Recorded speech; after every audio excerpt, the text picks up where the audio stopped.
Good evening, everyone, and welcome to Perth East Council this fourth day of April. I'd like to call our meeting to order. If everyone could please bow their head for a moment of reflection.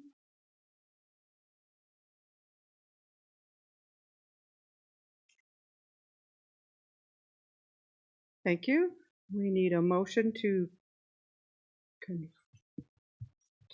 confirm the agenda for April 4th, 2023 meeting of the Council of the Township of Perth East be approved as received.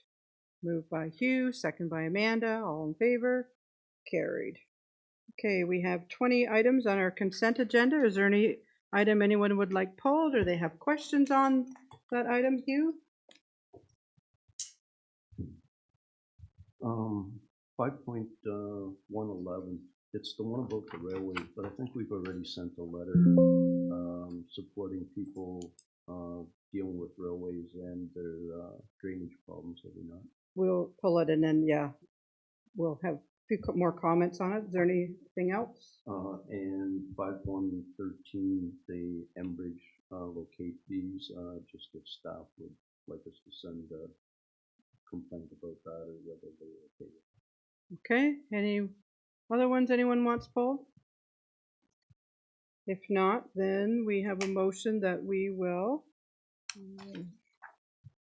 that items 5.1 to 5.10 and 5.12 and then 5.14 to 5.20 as set out in the consent agenda for April 4, 2023 regular meeting of council be received for information, and that the minutes, with the exception of item number 5.1.11 and 5.1.13, which shall be introduced separately, and the minutes of March 21, 2023 regular council meeting be adopted. Moved by Hugh, second by Amanda. All in favor? Carried. Okay, Hugh, so we'll go back to 111. We did support a resolution, but this one has a letter. So you want to support the letter, that we Sure. send a letter as well? Yep, we have a lot of residents in the township that are near the railway tracks. They're having a lot of problems with them, so I would ask council to support the letter. Okay, so moved by Hugh. Do we have a seconder? Amanda? Any more comments or questions? All in favor? Carried. And then 513. Just would staff like us to support that? Okay, Wes, you want to? Yeah, for sure. That would be great if it was supported. Any project that you need a lot of locates for, it's going to be very expensive for $300 a time for them to come out and locate. I do believe that there will be some exemptions coming down the road, but I think it would be good to support it at this time. Okay. Just a quick question. Don, is it 511 locate or something? This isn't covered by that? That's correct. This is something that's over and above from the Ontario One Call. Oh, thank you. Okay, so you wish to move that? Yes, I do that. Do we have a seconder? Amanda, any more questions? All in favor? Carried. Okay, we're going to move on to our delegations, and we have Tyler Sager, from the Manager of Legislative Services and the Clerk from the county, and Rachel Cannon, Legislative Assistant, and they're going to join us and talk about the Perth County Joint Accessibility Plan. So Tyler and Rachel, welcome to Perth East, and the floor is yours. Perfect. Thank you for having us through you, Mayor Agats, to council. As you said, I am Tyler, and I'm the clerk with Perth County, and I'm here with Rachel Cannon, who is the legislative assistant with the County of Perth as well. We're going to be going through the multi-year joint accessibility plan from 2023 to 2027. The report is before you. We'll do a brief presentation just to kind of give you the highlights of what that plan looks like. I'm going to be the one sharing my screen and hopefully doing this right. Normally I would have Sean help me out. So let's see if I can do this right. And hand it over to Rachel. I think we should all be good. Yes. As Tyler said, for you, Mayor Agats and Perth East Council, good evening. Everyone can hear me okay? Yes, we can. Perfect. So just like Tyler said, we're here to present the Joint Accessibility Plan for the years 2023 to 2027 on behalf of Perth County. Again, to echo Tyler, the entire accessibility plan is before you in its whole, so we're not going to review the whole plan. All we're going to do is just hit some high-level points for you and spotlight some of the great pieces that both ours and your staff have been working on and will continue to be working on in the next 5 years. So next slide, Tyler. Great. This is just going to give you a quick roadmap of where we're headed tonight. Again, all high-level points. Next slide. Perfect. So to provide some context about today and why we're here, the accessibility plan is a legislative piece of the AODA in the IASR standards. So Perth County has to have an accessibility plan, and it has to be updated at least once every 5 years. This document is the update to the prior Perth County accessibility plan and has some great updates that we've made along the way. Next slide. So the Perth County Joint Accessibility Plan spans across, of course, all areas of Perth County, and it's an entirely collaborative effort between the lower tiers and the upper tier. The information that's reflected in the plan is a collation of information on behalf of managers, both at the county level and then all of the lower tiers as well. The information at Perth East was graciously collected by your clerk, Ashley Carter, and I think Eric might have had some involvement in the drafting as well. Altogether, the plan reflects our intentions at the municipal level to meet our obligations under the AODA. Next slide. Great. To give you a quick overview of our accessibility program as a whole at Perth County, staff at the upper tier do manage an overarching accessibility program. Of course, that's in addition to any responsibilities that are already held at the lower tier, including things like the building code and employment training requirements with regard to accessibility. At the county level, we handle things like policies, procedures, and systems that relate to accessibility.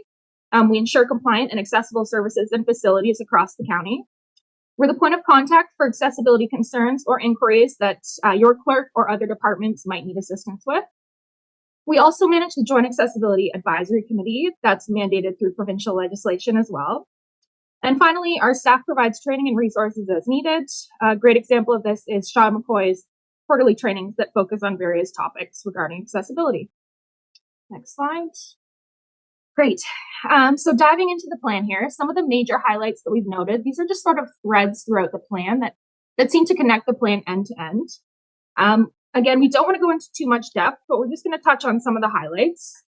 This includes communication. So we're focusing on streamlined communications throughout the county and its accessibility program initiatives and projects. We're also taking a continued internal and external focus on education to better support community members, businesses, and staff with the implementation of various accessibility initiatives. On the diversity inclusion front, of course, accessibility is a piece of that. So we're maintaining the county's commitment to impactful initiatives for all members of the community in this plan. We're also taking an age-friendly focus and going through an age-friendly lens to provide resources, discussions, and education to better support the aging population of the Perth County area. And finally, we're just maintaining our commitment to be a leader in accessibility and remaining up to date on provincial and federal regulations and requirements. Next slide. Great. We really wanted to highlight this piece as it is entirely new in the new accessibility plan. It's our public engagement strategy, and we were able to roll this out with the help of Sarah Franklin, our communications officer. Again, we won't go too far in depth, but we'll highlight some of the great insights that we saw tonight. First of all, we'll just give you an explanation. So the survey itself was a 24-question digital survey, ran for about a month, and we promoted it in various ways and leveraged the JAC to do that as well. Next slide. In terms of respondents, this gives you a quick snapshot of our demographics. We had 20 Perth County residents respond and 2 out-of-county residents. I will note that those who responded outside of Perth County do have vested interest as they either work here or are planning on moving to the area. Next slide. We just wanted to highlight here that our respondents had a great mix of either identifying as living with a disability or not. So we were pretty happy with the sort of mix of opinions and diversity that we got in terms of that. Next slide. Finally, we just wanted to take this question, which is sort of an overview of how we're doing on accessibility in general. The question was, do you feel that Perth County is an inclusive place for those who are living with disabilities? We were really happy to see that most of the answers were positive, between either yes or somewhat. So obviously our accessibility program is making a positive impact in the community. Next slide. Great. Now we're going to just move into some trends. Again, this isn't focused on any one municipality, upper or lower tier. This is really just sort of pulling out sort of some common threads that we've noted in the reporting that we received back from the lower tiers and from the upper tiers. So in terms of our accessibility accomplishment trends in the past 5 years, first, we saw some great progress with regard to overall accessibility of meetings and court services, using improvements through technology and process upgrades. Next, all municipalities reported continued support for staff training through accessibility. Third, with the rollout of the PC Connect service, staff were able to ensure that the service meets the transportation standards. And finally, all municipalities reported some sort of improvement of public spaces through renovations or upgrades that improved accessibility. Some of those examples are the courthouse wayfinding system, tactile plate installations, and various power door installations. Next slide. Great. Just like the accomplishment trends, we pulled out some of the goal trends as well. Again, not focusing on any single municipality, but these are some of the trends that we see in terms of initiatives that municipalities are looking at implementing over the next 5 years. First, we're seeing a continued trend at all levels to continue to remediate websites to meet the WCAG 2.0 compliance standards as mandated by the province. Next, many, if not all, lower tiers reported that they're looking into various new digital tools like Cloud Permit and others to provide enhanced access and customer service in digital forms. Third, municipalities in Perth County are continuing to improve their buildings' accessibility by retrofitting them in various ways and updating specifically for accessibility purposes. And finally, all of the municipalities have expressed the fact that they'll be prioritizing training and education at the county through other internal or external sources. Next slide. Great.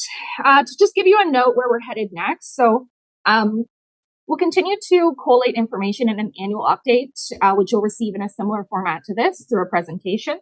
That'll give you an annual update on how we're doing. In terms of this report, we'll be taking it to County Council on Thursday, and then it will be hopefully approved and published to the Perth County website. Next slide. Great. So with the plan, the report, and the presentation before you, we just wanted to see if anyone has any questions tonight. Okay, questions, Amanda? Just a comment and a question. Thanks for the presentation.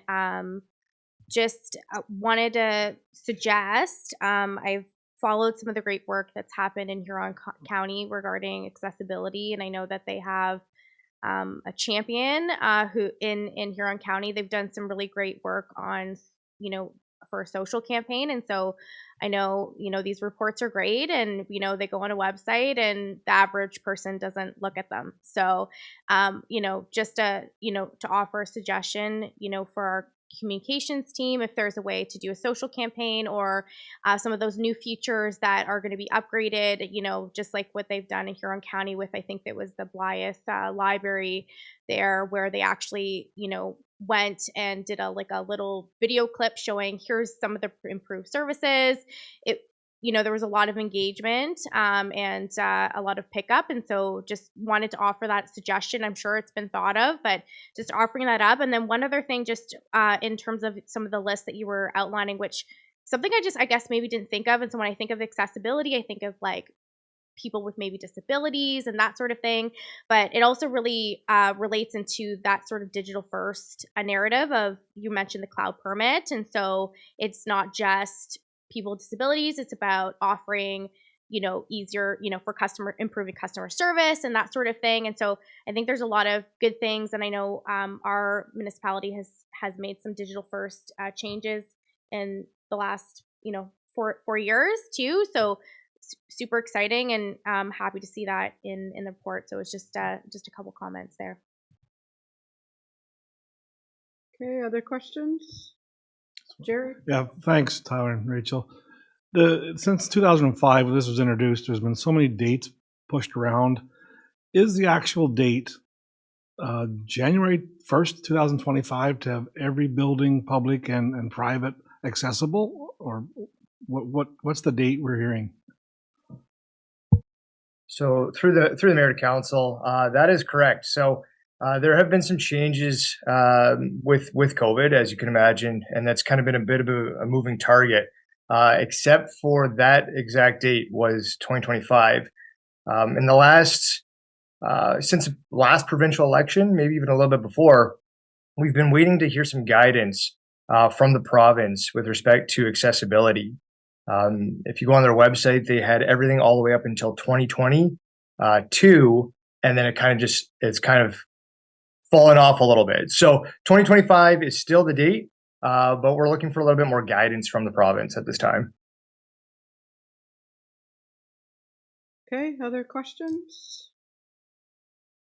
Seeing no questions. Thank you, Tyler and Rachel, for coming. We really appreciate it. We will deal with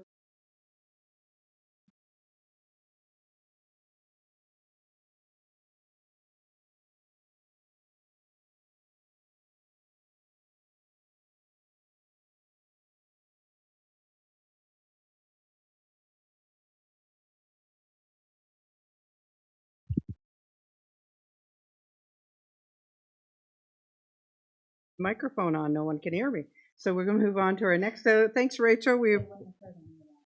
No. Thank you so Okay. much. Have a great night. Thanks. I just said thank you to both of you. Have a good night, Rachel. And I know Tyler's going to stay with us. So sorry about that. I didn't turn on my microphone. Okay. So now we'll move on to our next delegation, and we have Tyler with us again from Manager of Legislative Services / Clerk for the county, and Sean McCoy is joining us. He's a Legislative Services Coordinator / Deputy Clerk for the County of Perth, and they're going to do the Perth County Forestry Program. So, gentlemen, the floor is yours. Perfect. I'll hand the floor over to Sean. He's going to solo this one. I'll be in the background if there are any questions at the end. But Sean's going to not only give the presentation, but also slide through his own deck. So I'll hang on the back end. Sean, it's all yours. Thank you, Tyler. And thank you, Mayor. I guess to you and through you to council, good evening. And thank you for the opportunity to present this presentation. I'm just going to see if I can, in fact, live up to the hype here and share my own screen. Can everybody see that okay? Yes, we can. Perfect. Thank you very much. Okay, so today I'm going to provide a brief overview of the county's forestry program. We're going to cover some background information, including some legislation, some of the history of the bylaw, and the requisite delegated authority from the lower tier municipalities to regulate the injury and destruction of trees and woodlots under 1 hectare in size, as well as some quick information about the sort of history of our ash tree amendment, the notice of intent or NOI process, our reporting, and then we'll touch a bit on the tree grant program, which isn't really related to our forestry program, but is related to trees, so sort of germane to the topic. And we'll also touch on weed inspection briefly. So much of our program relates to the regulating the destruction or injury of trees in the county. Tree canopy accounts for only about 9% of the county land area, which is well under our neighbors. For example, Huron County has about 16% tree coverage.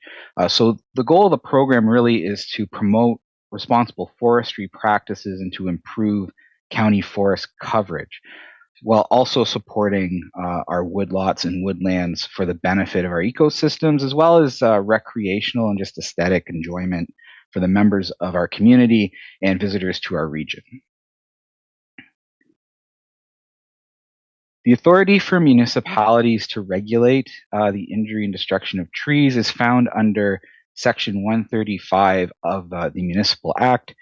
Upper tiers have the authority over woodlands of 1 hectare or larger, as defined in the Forestry Act. And this woodland definition includes specific minimum density levels for trees of various sizes. And this definition is reflected directly in our bylaw.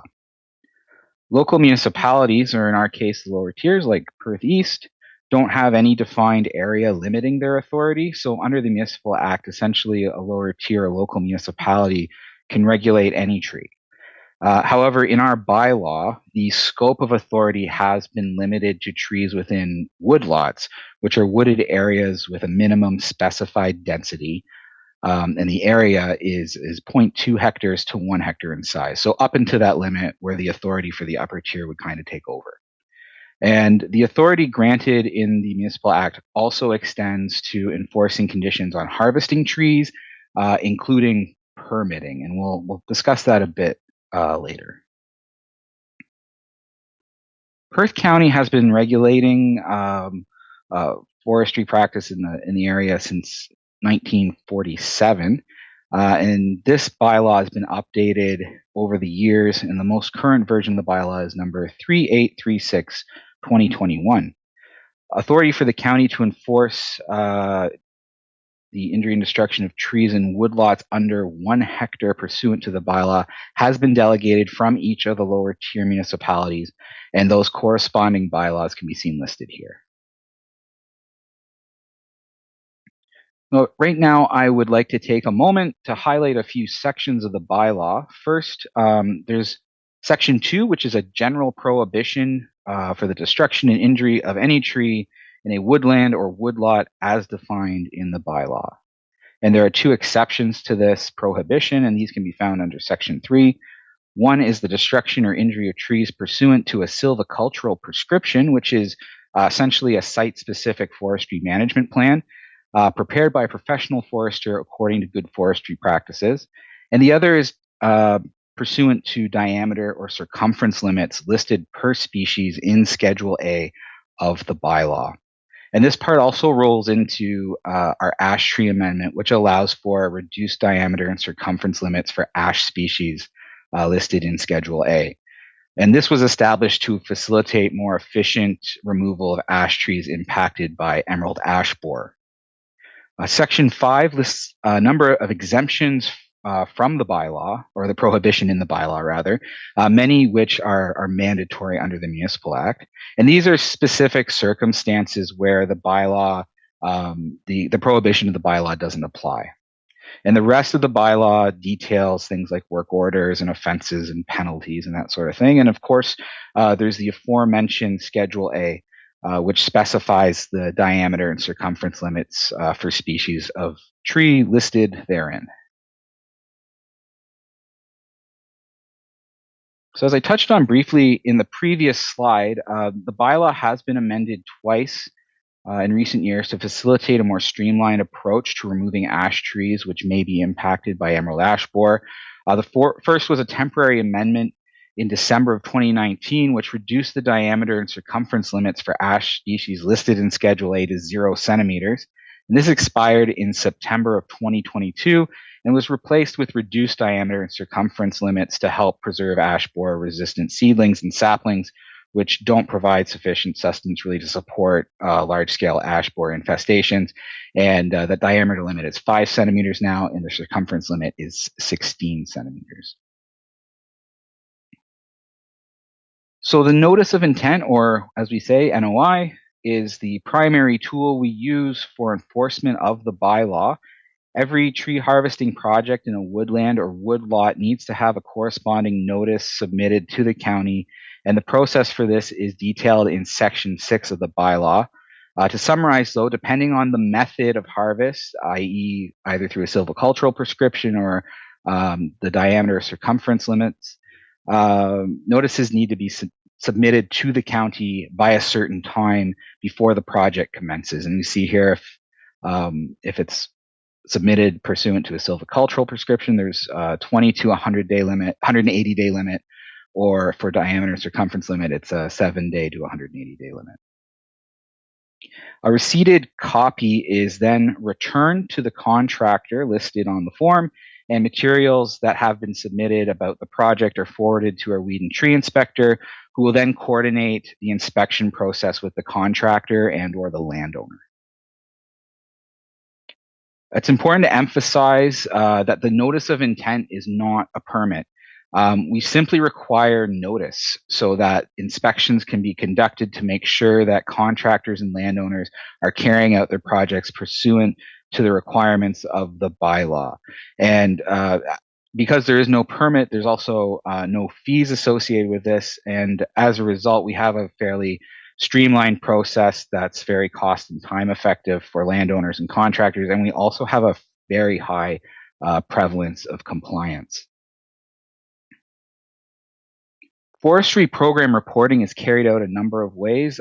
There are monthly tree inspector reports that are provided to County Council and then circulated to each of the lower tiers for information.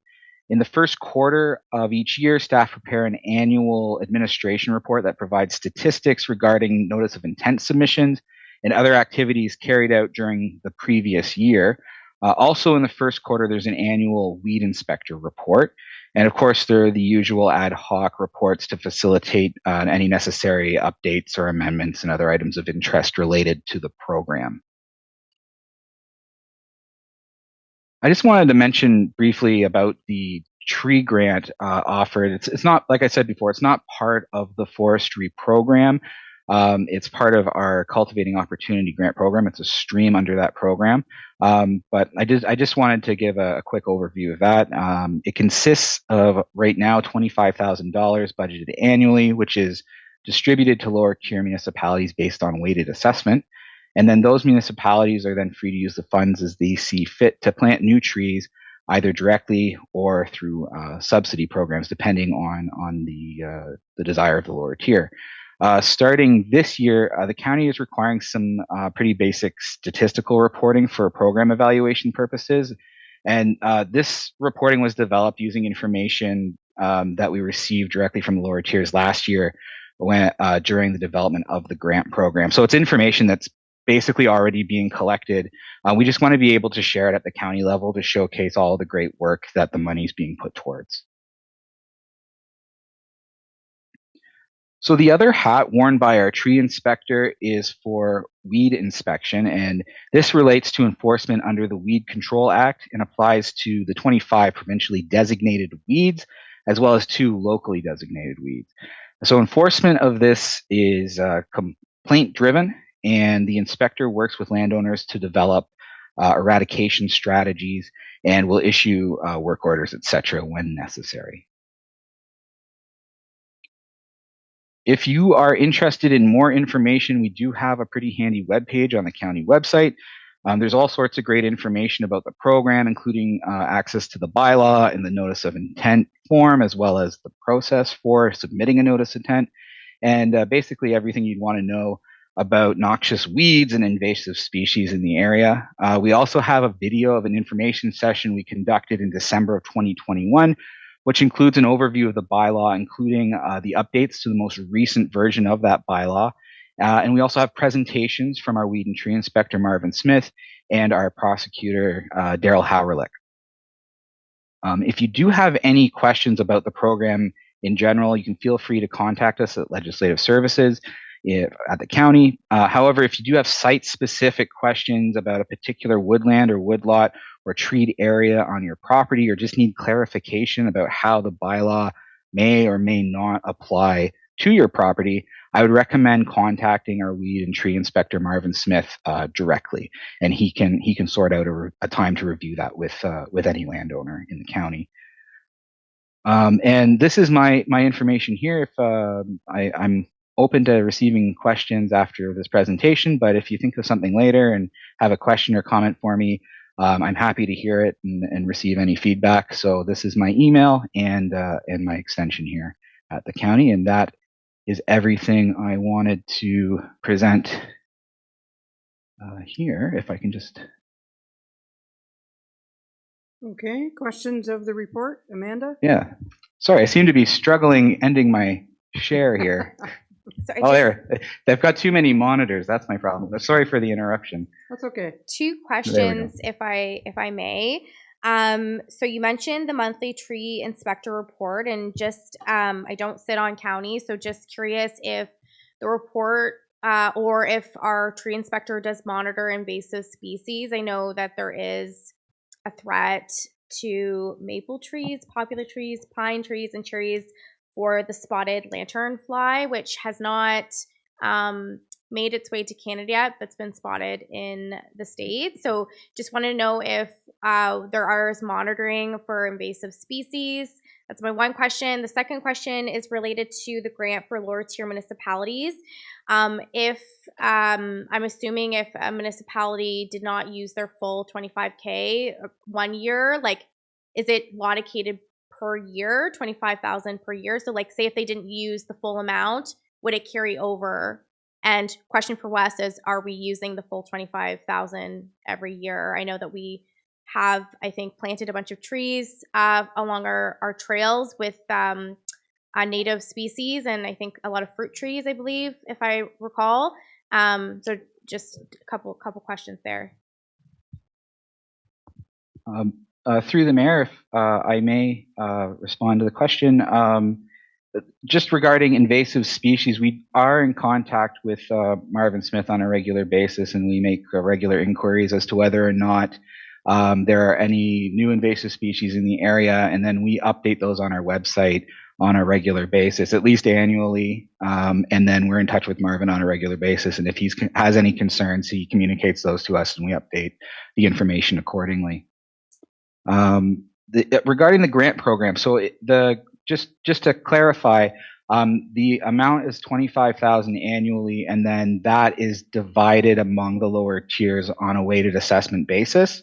And then from there, the amount is free to be used by the lower tier for the purpose of planting new trees as they see fit. Okay. So just further to that last council meeting, we did have a weed report in our consent agenda too. So I think Marvin is keeping us up to date. Yep. So any more questions? Hugh?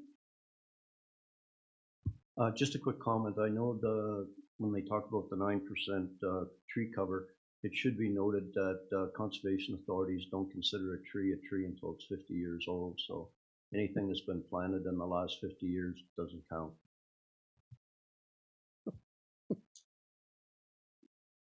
I'm not going to comment. Okay. Any more questions from anyone? If not, thanks, Tyler and Sean. We appreciate you coming tonight, and we do have a motion under new business to receive your report. So if there's any more questions, they'll forward them to you. But great to see you, gentlemen, and have a good rest of your night. Thank you. Thank you, Mayor. Thanks. Okay, we're going to move to our third delegation, and we have Julie Danon, who is the president, and Sam Necto, who is a director for the Perth County Federation of Agriculture with us, and also Margaret Vincent. She's the member services representative for the Ontario Federation of Agriculture and Perth County. So if you would like to come up to the desk, the floor is yours. There is a button on the microphone. If you could press that, please, then we can hear you. We want to start with the video, please. Whatever you want to start with is great.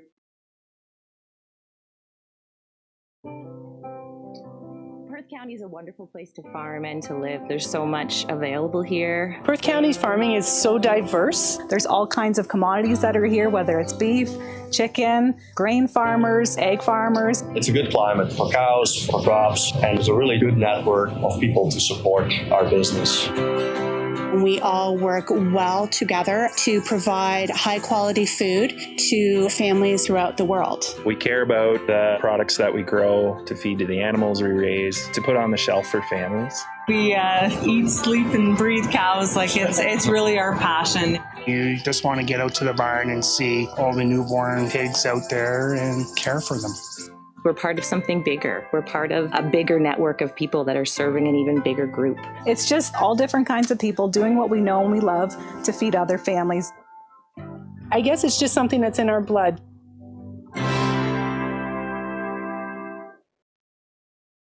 Good evening, Mayor. Do I have to move a little closer? Good evening, Mayor Eggets, Deputy Mayor McDermott, Council, and staff.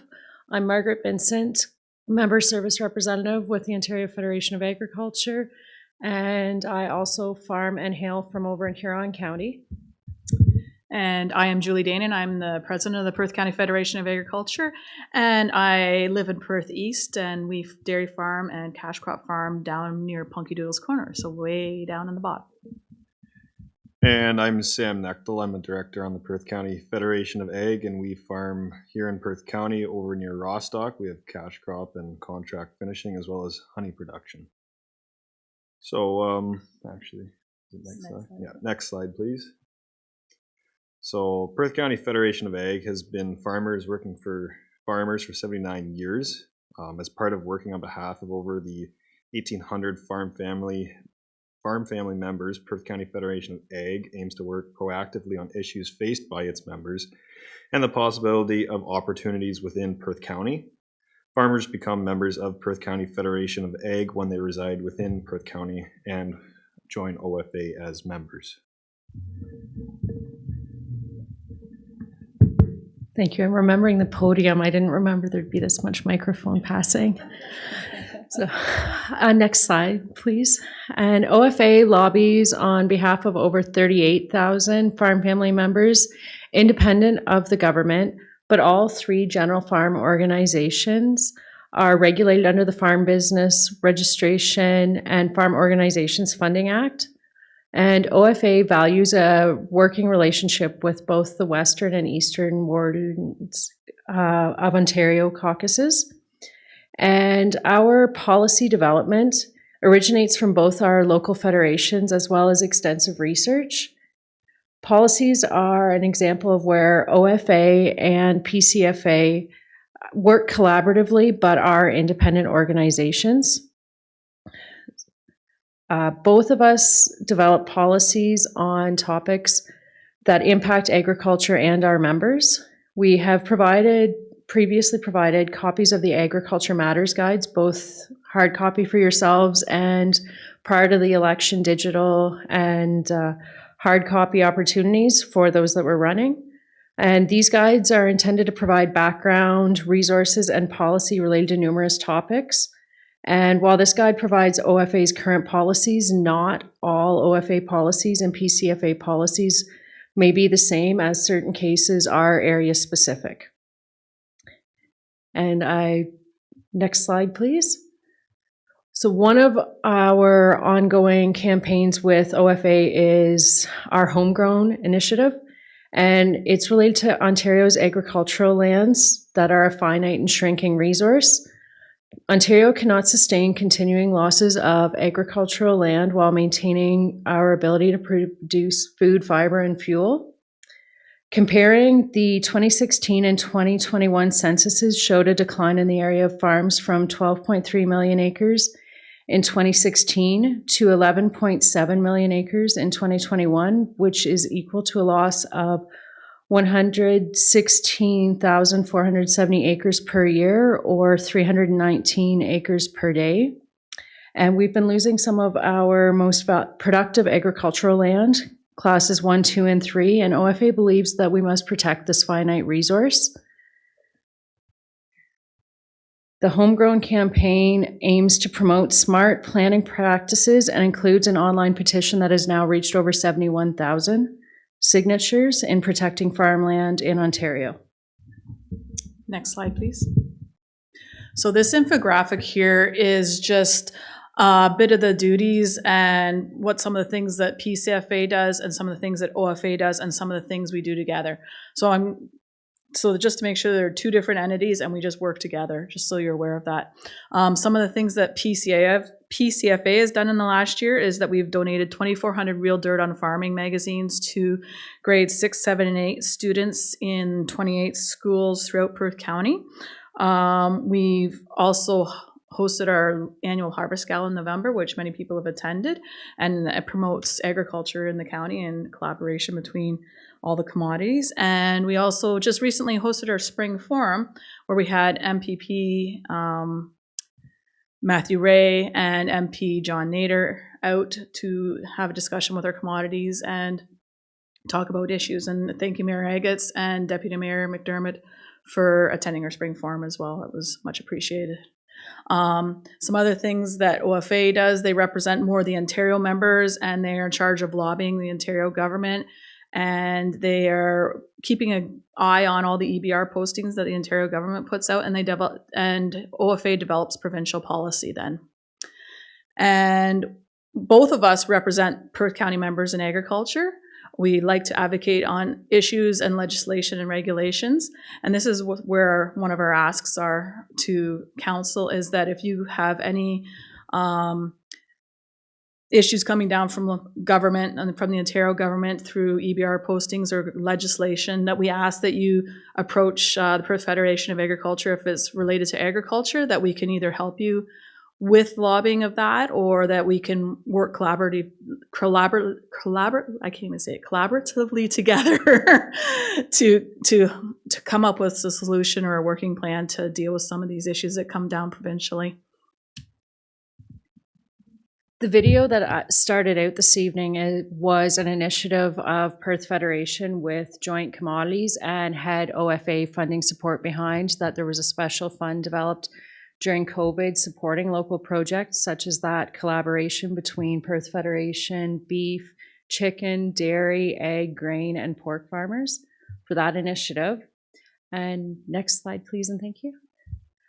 And if you're looking to reach out, either talking to one of us, looking up the submissions that OFA has done related to environmental registry postings, there are items available on both websites, as well as how to find both OFA and Perth County Federation of Agriculture on social media, where we try to provide updates on activities as well as submissions.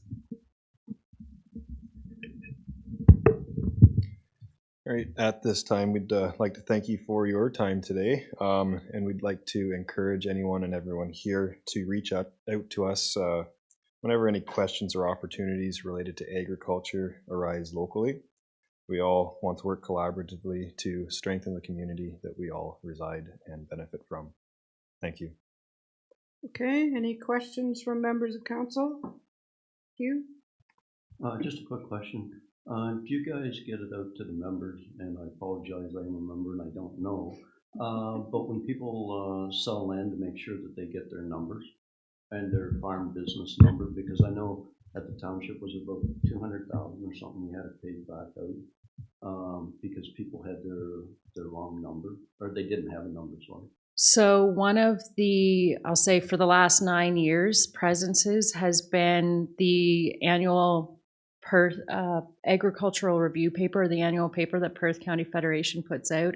It had previously been in the fall. The last few years, it has actually been in about February. This year, Perth Federation made the discovery, as did Huron Federation, that Canada Post was only mailing those to what they considered farm addresses. And that changed the mailing list substantially from rural. So there were certain ones that were farm addresses, but Canada Post actually considers them to be a rural address, not a farm address. But that initiative providing different agricultural updates, there's been communication in that. On the OFA side, we try to make sure that we're at different trade shows and communicating that through. Are there other opportunities too? I definitely believe there could be some more opportunity as far as what communication and partnerships with the municipalities, that if they see a new ratepayer, we could definitely work collaboratively as to what communication could be, because not only new ones, but also ones that, for example, maybe we're renting the farm property out and then it's switched to the next generation wants to farm it, sorry. They don't necessarily realize that, because we've had a few where if we have someone go off the list, we do try to communicate with those ones, follow up. The hiccup we've had the last number of years is a lot of people went to cell phones. So, and I have landline numbers to deal with, but we do try to communicate that to the entire, I'll say, rural community. And Perth Federation was proactive this year in expanding the base to reach that. So there was overlap. Okay, other questions? I have a couple questions. Assessments. So when someone buys a farm, it automatically jumps to residential, and then that first farmer has to reapply to have it go back to agriculture, which is a real problem with our finances here because the taxes are always catching up. Do you ever lobby about that or why that is, or? I'll say it's back to the 90s with the farm registration and some of the changes that occurred in the 90s. It's definitely how can we improve that process. So a lot of the ones, and I've heard recent frustration of ones going through the new and beginning farm reform if they've changed business structure. So we're right now, that's one of the things we're trying to work on with AgriCorp and with MPAC, how we streamline those processes and making sure we're communicative throughout it. I would like to say there's an easy button. We haven't found it yet for streamlining that, but that's why we try making sure we're communicating. And us as member service staffs across the province, if you say the word, the puzzle sheet, every single one of us knows what it is, because that actually last year we revamped it to make it as clear as possible, step 1, 2, 3, 4, for what somebody with a new farm property would have going through. And that's both on the OFA website, and I can gladly forward that to staff here if that was desired. Okay, like we're constantly reminding people to make sure they apply. The amount of times I've heard that an envelope from previously OMAFRA, but now AgriCorp or MPAC, that they don't know what I'm talking about, it's, yeah, I don't want to attack any certain party, but there's enough links in the chain, I'll say, that between the parties, mailing, etc., there's, yeah, it's sometimes an onerous process that some don't wish to go through until they then see the tax bill is significant versus what they were told it would be when they purchased the property. Okay, and then the second question I have is about MDS. Like we take the recommendations from OMAFRA. So what, do you have any thoughts on them? Are they good? They're bad? They're...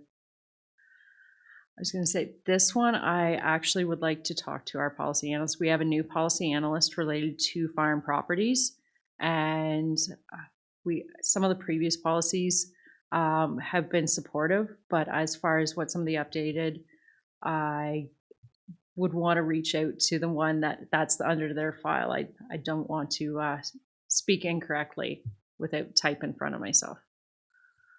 So. Okay, just kind of wonder what your thoughts are. Like, as someone pointed out to me, if we had the MDS today or 50 years ago, we wouldn't have the farms as close as we do. Everybody be built at the back of their property, right? Mm-hmm. So I've seen instances in the zone that it's worked well in favor and worked against it. So it's it might be a prime example where county federation and area specific versus OFA. I know Perth Federation has property and land use has definitely, I'll say, went up exponentially as far as discussion in the last number of years here for Perth. Yeah, and as far as land use goes with the MDS, yeah, we can get into the ideals of whether it's too far or too close, but a lot of it comes down to the support of the normal farm practices too. Like people, how close buildings are built to things is as long as normal farm practices can be supported in an area where there's agriculture, and that is a key thing in my mind as well. Okay, other questions? No, if not, we thank you very much for all you do. As a farmer, I certainly appreciate it, and we will, under new business is when we'll have a motion to receive your report, and thanks again for all you do. And if you have questions, please, by all means, reach out to us, and if we can help, we will. So, Thank you. Thanks, and have a great night. Okay, so we do not have any public meetings, and we do not have any public hearings.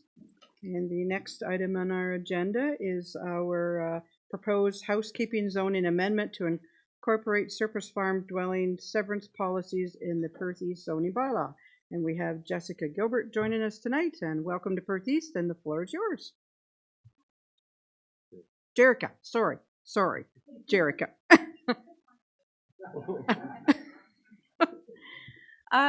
Thank you, Mayor, and thank you, Council, for having me here tonight. This is my first time actually being in the Perth East Municipal Building. I'm normally working on development applications in West Perth and North Perth, but I'm very pleased to have done this, started this policy project, which has been ongoing for the past few years.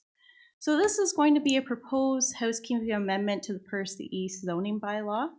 Housekeeping amendments are useful for adjusting the regulations and provisions that are generally minor in nature, or ensuring that the document in question, which is the zoning bylaw, keeps pace with emerging trends in land use.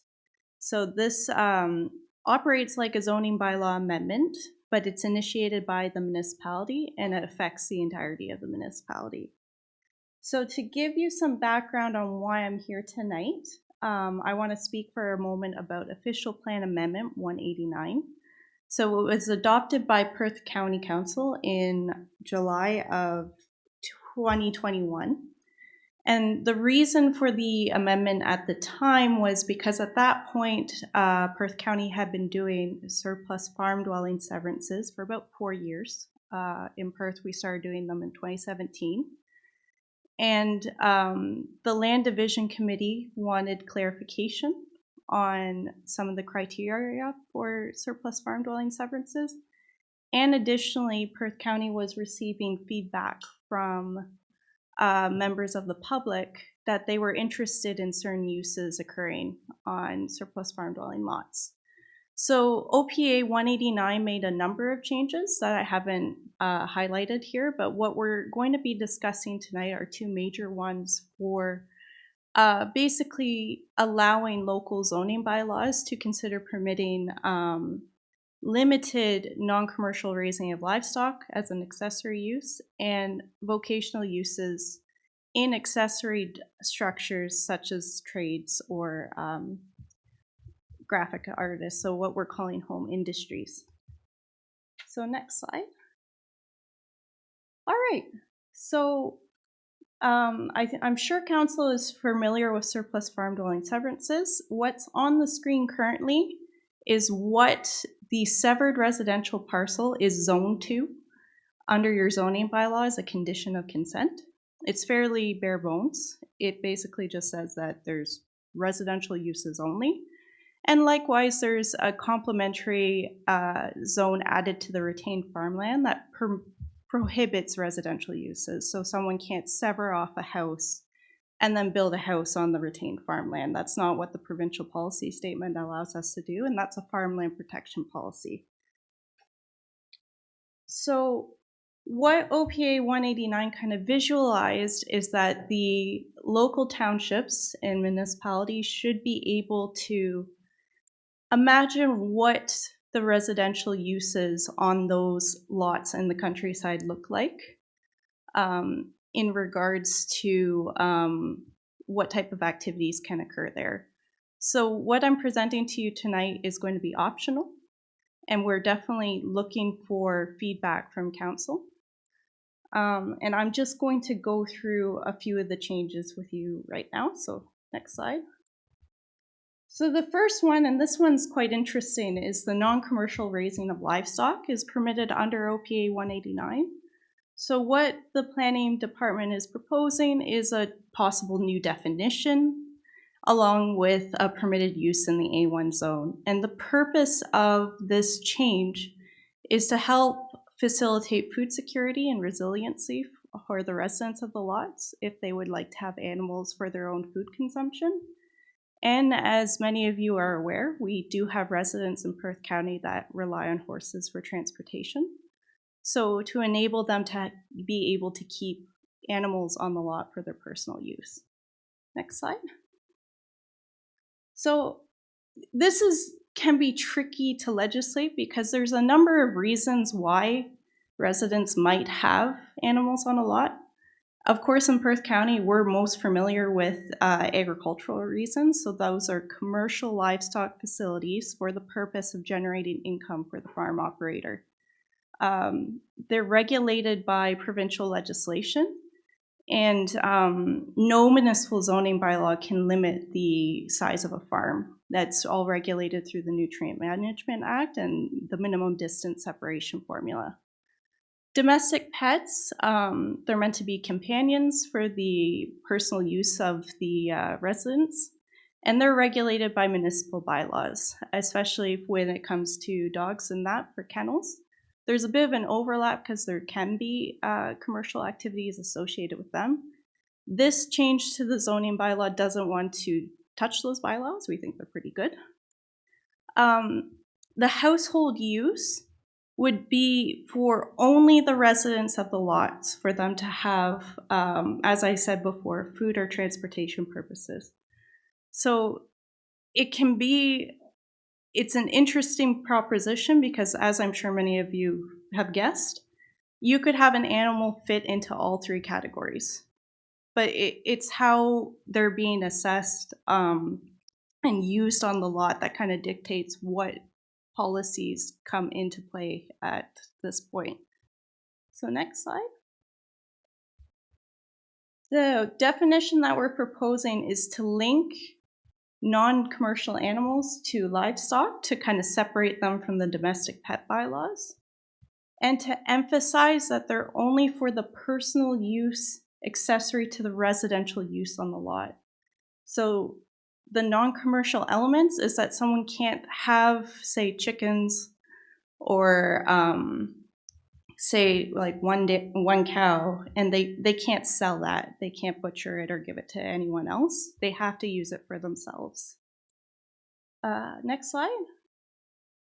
So this is going to be proposed with right now, because when OPA 189 was being discussed,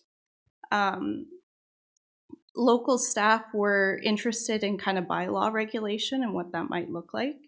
At the time, 2 nutrient units were identified as a possible way to put a limit on certain animals. I do want to emphasize that it's not the 2 nutrient units has to go hand in hand with what's accessory to what is on the lot, what is accessory to the lot. Because as I'm sure many of you realize, 2 nutrient units works very well for like large livestock, like horses and cows.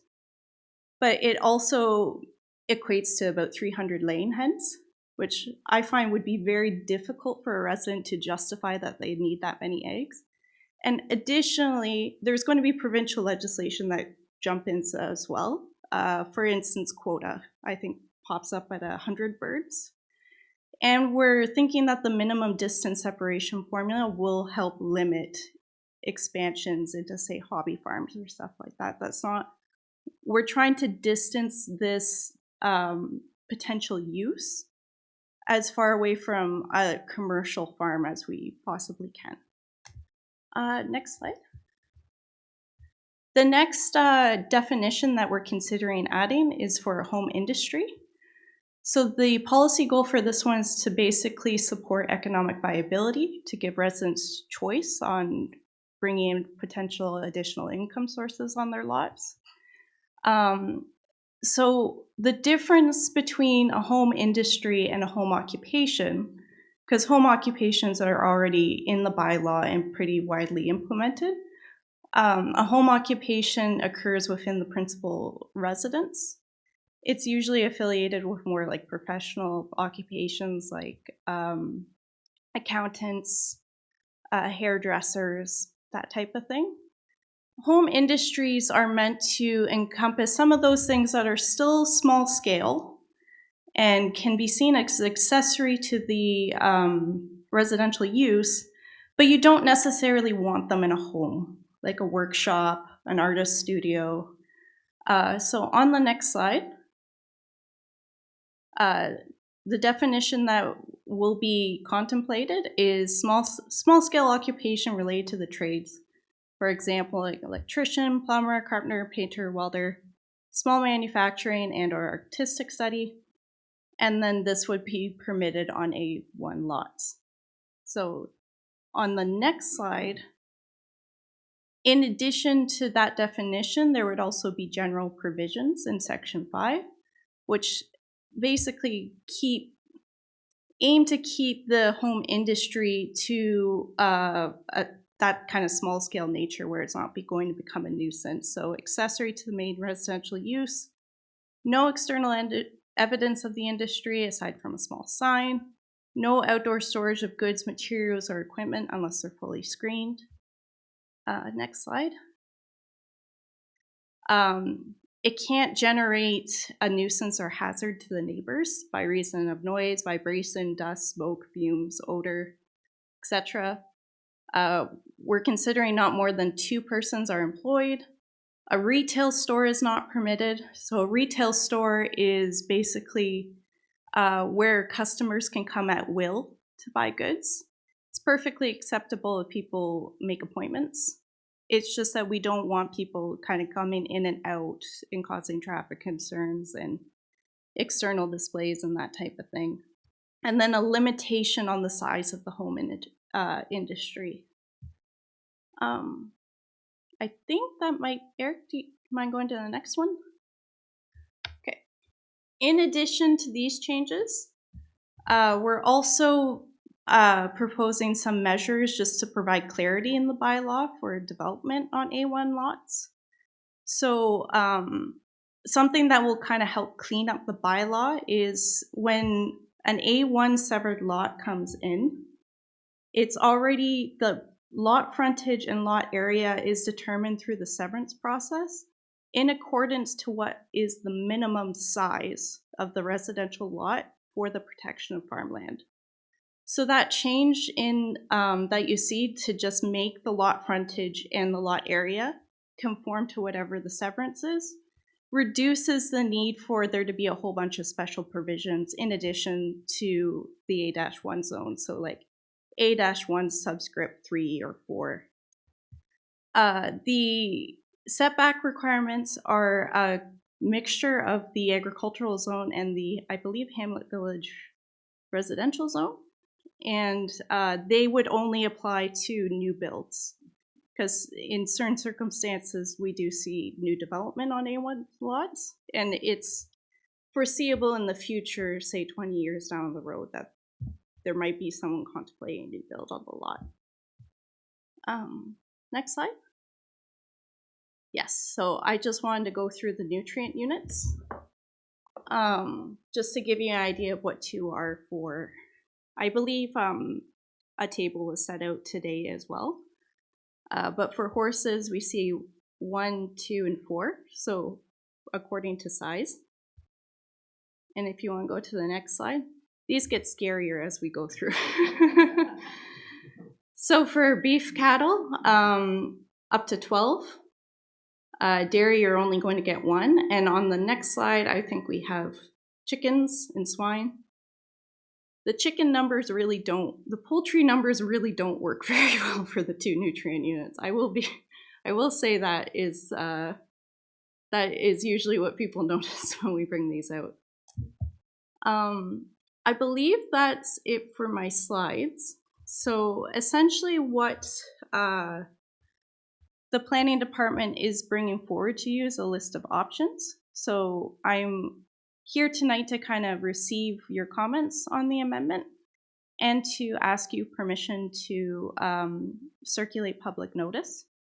Now, when it comes to the public notice, I do want to emphasize that I do not anticipate passing of a bylaw at the public meeting. So sometimes in Perth County, what we do to expedite certain zoning bylaws that are uncontroversial, we'll have the public meeting and then council will consider a motion that evening. I don't anticipate that that will be the case just because we do want this process to be transparent and we do care about public feedback on this. So that was the reason why we wanted to get public feedback early in this process. But there's definitely different options that council can explore, and we're willing to take feedback on directions for this project at this time. So thank you very much, and I'm very excited to hear what you have to say. Okay, thanks, Jerica. Questions, Amanda? Yeah, just really liked the home industry piece that you presented on. The animal piece scares me a little bit, I'll be honest. And I think, as you mentioned, it's pretty nuanced. I think it's one thing, having, our our Amish and Mennonite community keeping a horse, but it's another thing, some of these other livestock. And we've seen this sort of thing happen in other counties. So Grey County is a great example where, as you mentioned, there's what's allowed and what ends up happening. And so I think, I know of a situation where people were butchering chickens and selling that meat to the public. And it's really hard to enforce some of that stuff, and it becomes an animal welfare issue. Also, regarding certain types of livestock, when we look at swine production, for example, there's the swine sector is really nervous about African swine fever and managing that should that come. Perth County is a very big pork producing county, and also same with avian flu, which is a very serious issue. And there was there has been breakouts nearby, and so just being able to manage that, I think this opens up a whole layer of other things. So I think there's some really good intent here, and I think there's some demographics in especially in Perth East that I think would benefit from it, but it also I think is problematic in many ways. So just wanted to offer that, but really loved what you had to say on the home industry bit. I think it really fits in well with us trying to support entrepreneurs. So I just wanted to pass on my comments there. Okay, anyone else? You? Yeah, I just wondered how you came up with the maximum build height of 10 meters. Because we're out in the country, and I mean, if it was twice that, what difference would it make? If it's on somebody's private property. So that's from the other areas of the bylaw, the residential sections. So something to keep in mind is that existing structures would gain legal nonconforming status. So say if we're seeing sometimes a bank barn gets converted over to storage for the residential unit, it doesn't have to conform to 10 meters. It would just be for new builds, and that number can be definitely changed with feedback from the building officials. That's kind of where we went to for that. Perhaps Wes would like to speak to. Go ahead, Wes. Yeah, so our zoning bylaw does exempt like hopper bins and silos and that sort of thing for agricultural use, so they're not actually held to the height requirement there. It's just for certain buildings, residential buildings and that sort of thing.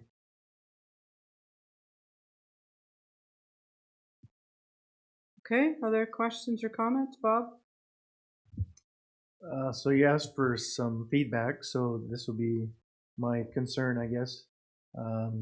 You're dealing with a non-farm residential lot, and yet you're referring to basically agricultural units, which I don't think you should make the connection between farm and non-farm. I wouldn't want to see someone have the amount of livestock that is proposed in those units. I don't think someone can eat 10 pigs or however many chickens, 300 eggs, from 300 chickens. So I think it's problematic to relate the two. I'm not sure how we get around that. And my other concern, I guess, is we're also treating people a little bit differently on this non-farm residential lot as we would in, say, Rostock or Nithberg, where we say you can't have chickens for your own use, and yet you move half a mile away on maybe a same size lot, and I know they're different, but we're not treating people exactly the same. And I also don't want to get into having chickens in those built up rural areas because of the biosecurity issues that Amanda has mentioned.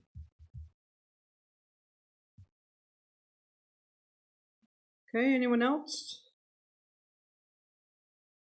You? I would agree that some of the numbers are large, but I still think this is your personal property and you are out in the country. So, if you want a horse or a pig or a cow or something like that, you could maybe argue over the nutrient units, but at the end of the day, it's still out in the country, it's not in town. So I have no problem with people having some chicken, just how many you want. We could argue about it. again, it's your personal property. Okay, anyone else? So just for clarification, the residents now that are severed off, they're zoned agricultural residential, is that correct?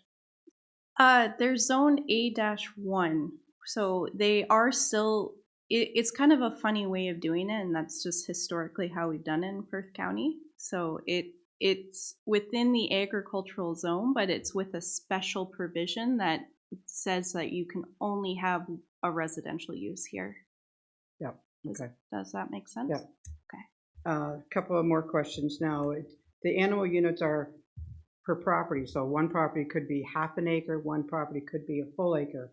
They're allowed the same one horse? Or is it according to how much land there is?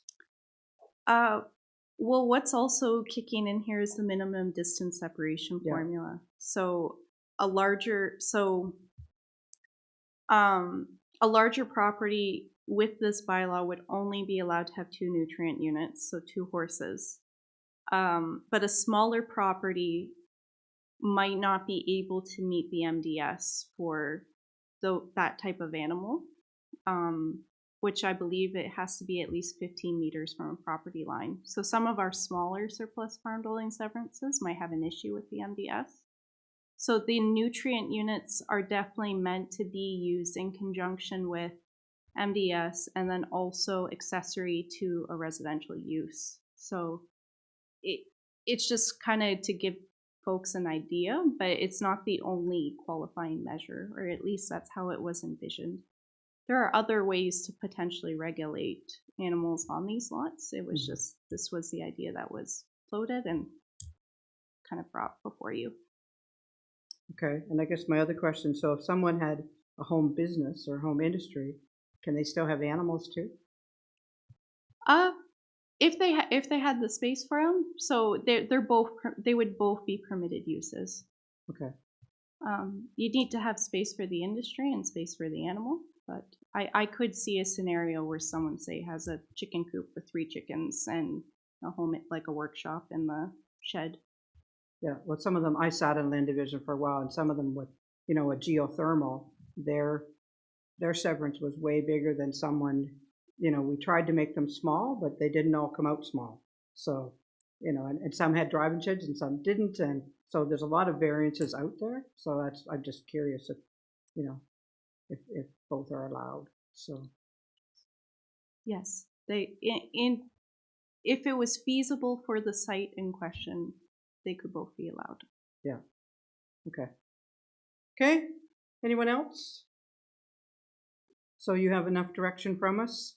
Or you want more information from us, or you think you're ready to proceed to that we can have the public meeting? I will leave that up to council. I think we probably do, but well, we've heard 2 different opinions though on the animals, right? From 2 different councilors, so, and one from the deputy. So do you want council to decide which way we want to go, or do you want to hear from the public and then we'll decide after?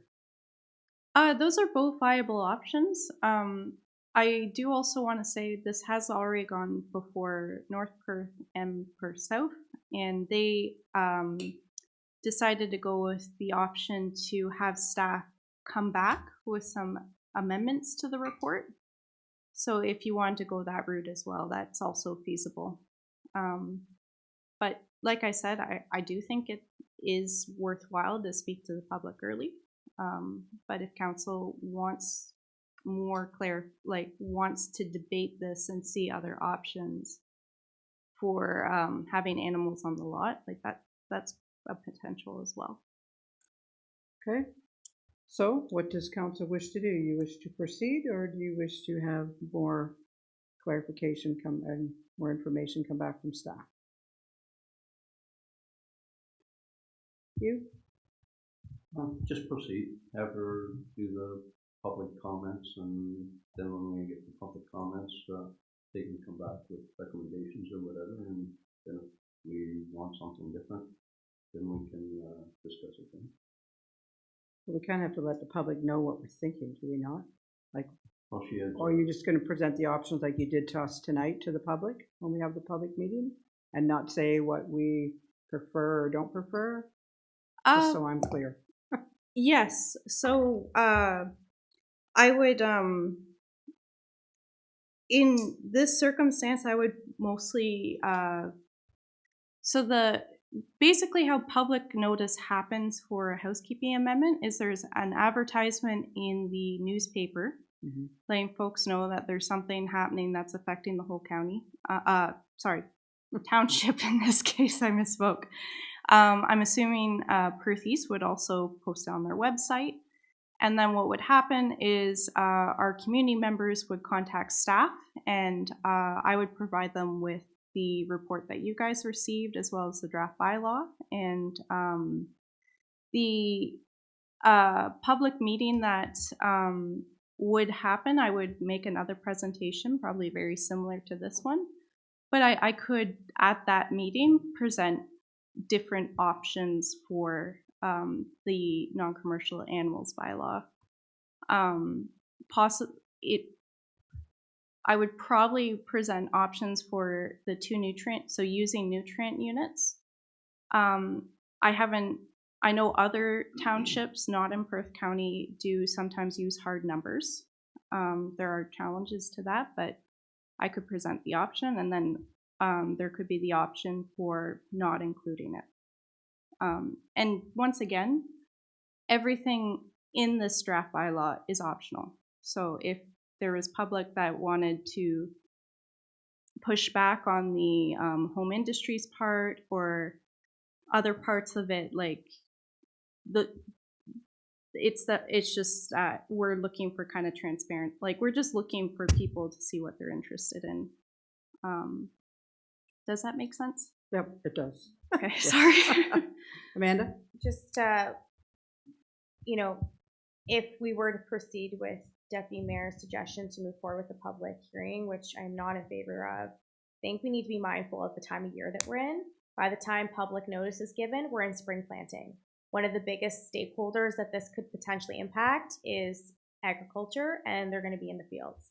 So just want to put that out there. I think, I don't feel comfortable moving forward with that. I think it shows a disrespect to our farming community, and I think we need more information. I think there's been some conversation of private property rights, talking about biosecurity. Like, these are very serious things that I think we need to get our ducks in a row as a council and, put something to the public of this is sort of what we're thinking, instead of the public, thinking that this is what council wants to pursue. That's my preference. So I would like to move, and I don't know if you're moving something, but if it hasn't been moved, I want to move that we get a report from staff. I'll let Jerica talk first. Yeah, through you, Mayor. I think that's a great point, and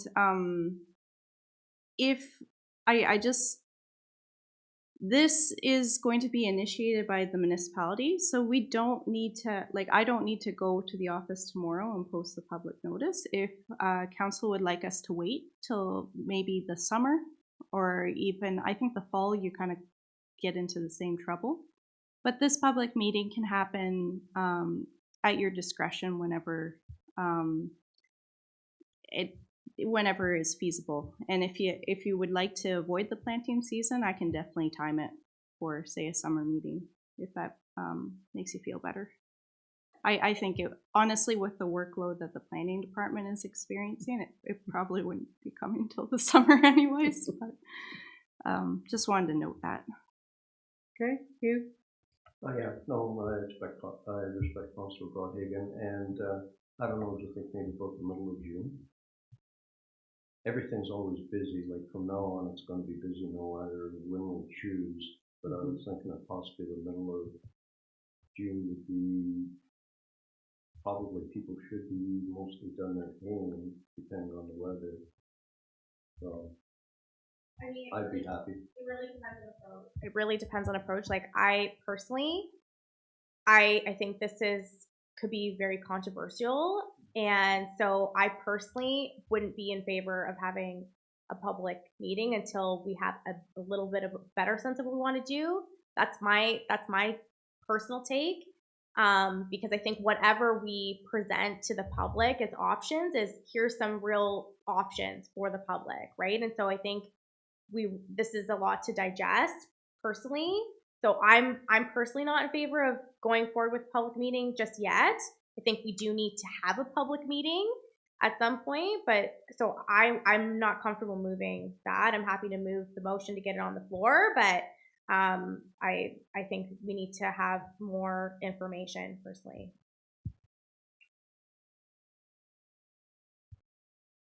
Anyone else? So who wants to do what? Pardon? Hugh, do you want to move then forward that we have the motion that we have, that the Council of Township of Perth East directs staff to circulate a notice of public meeting for a housekeeping zoning amendment for the purpose of receiving public feedback on the proposed amendments to the zoning provisions related to surplus farm severances in the Perth East zoning bylaw. If you wish. Public meeting to be held in mid-June. Okay, do we have a seconder? Andrew? Any more comments or questions? All in favor of the motion? Carried. Okay, thanks, Jerica. Thank you. Okay, we have no reports from the CAO. Clerk, we have the Section 78 engineering appointment, the Renneker Municipal Drain, and Ashley's going to do the report. Okay, thanks, Mayor Eggetts. This is just a follow-up report. Council saw this request the end of February for a drain outside of Stephenville in the Ellis Ward to have the ditch closed in. So we're just looking to appoint Dietrich Engineering Limited at this point. Okay, any questions of the report?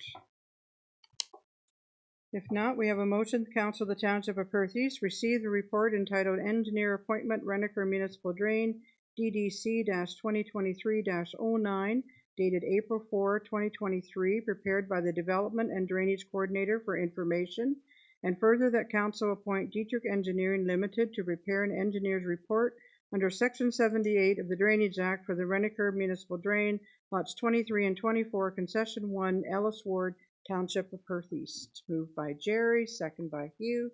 Any more comments or questions? All in favor? Carried. Okay, now we're going to move to finance, and the first item is development charges. I have a Paula. Sorry, Paula, the floor is yours.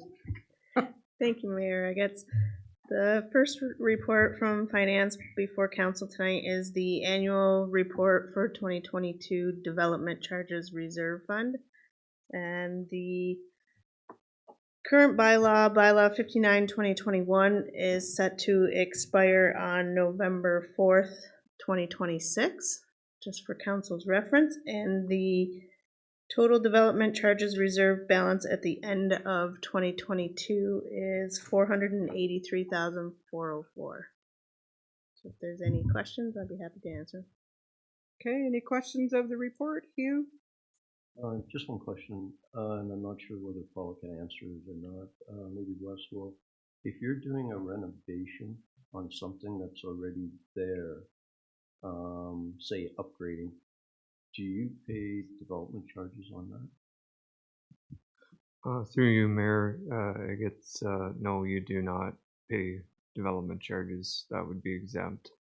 Oh, okay, for something that's just being renovated. That's correct. And Yep. same with the house addition too. That's exempt from development charges. If you do an addition on your house, it's exempt as well. Oh, okay, thank you. Okay, other questions? See no questions. We have a motion that the Council of the Township of Perth East receive the report entitled Development Charges, Reserve Funds 2022 Annual Report FIN-2023-10, prepared by the Treasurer, dated April 4, 2023 for information. Mover and a seconder, moved by Hugh, second by Amanda. Any more comments or questions? All in favor? Carried.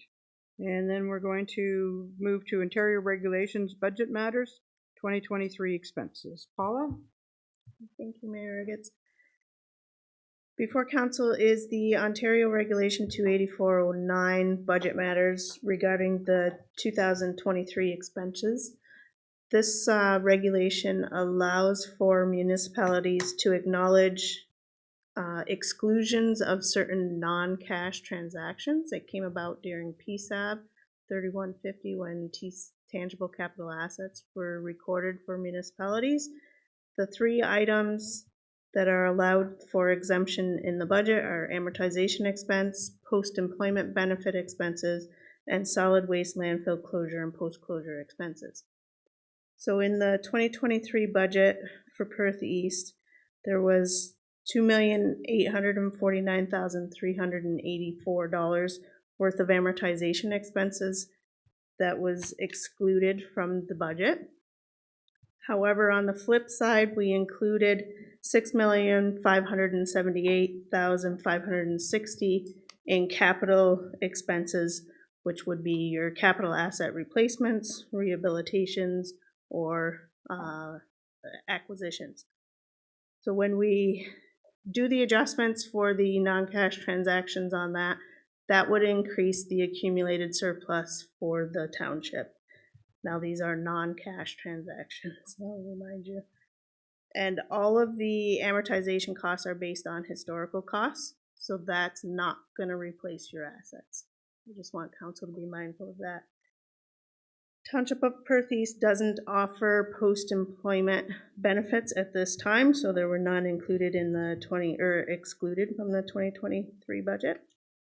And there's reserves in the amount of $414,798 designated for the landfill site rehabilitation and post-closure expenses. And it's anticipated that any future liabilities would be funded through this allocations from this reserve within the budget. So if there's any questions from council, I'd be happy to answer. Okay, any questions of the report?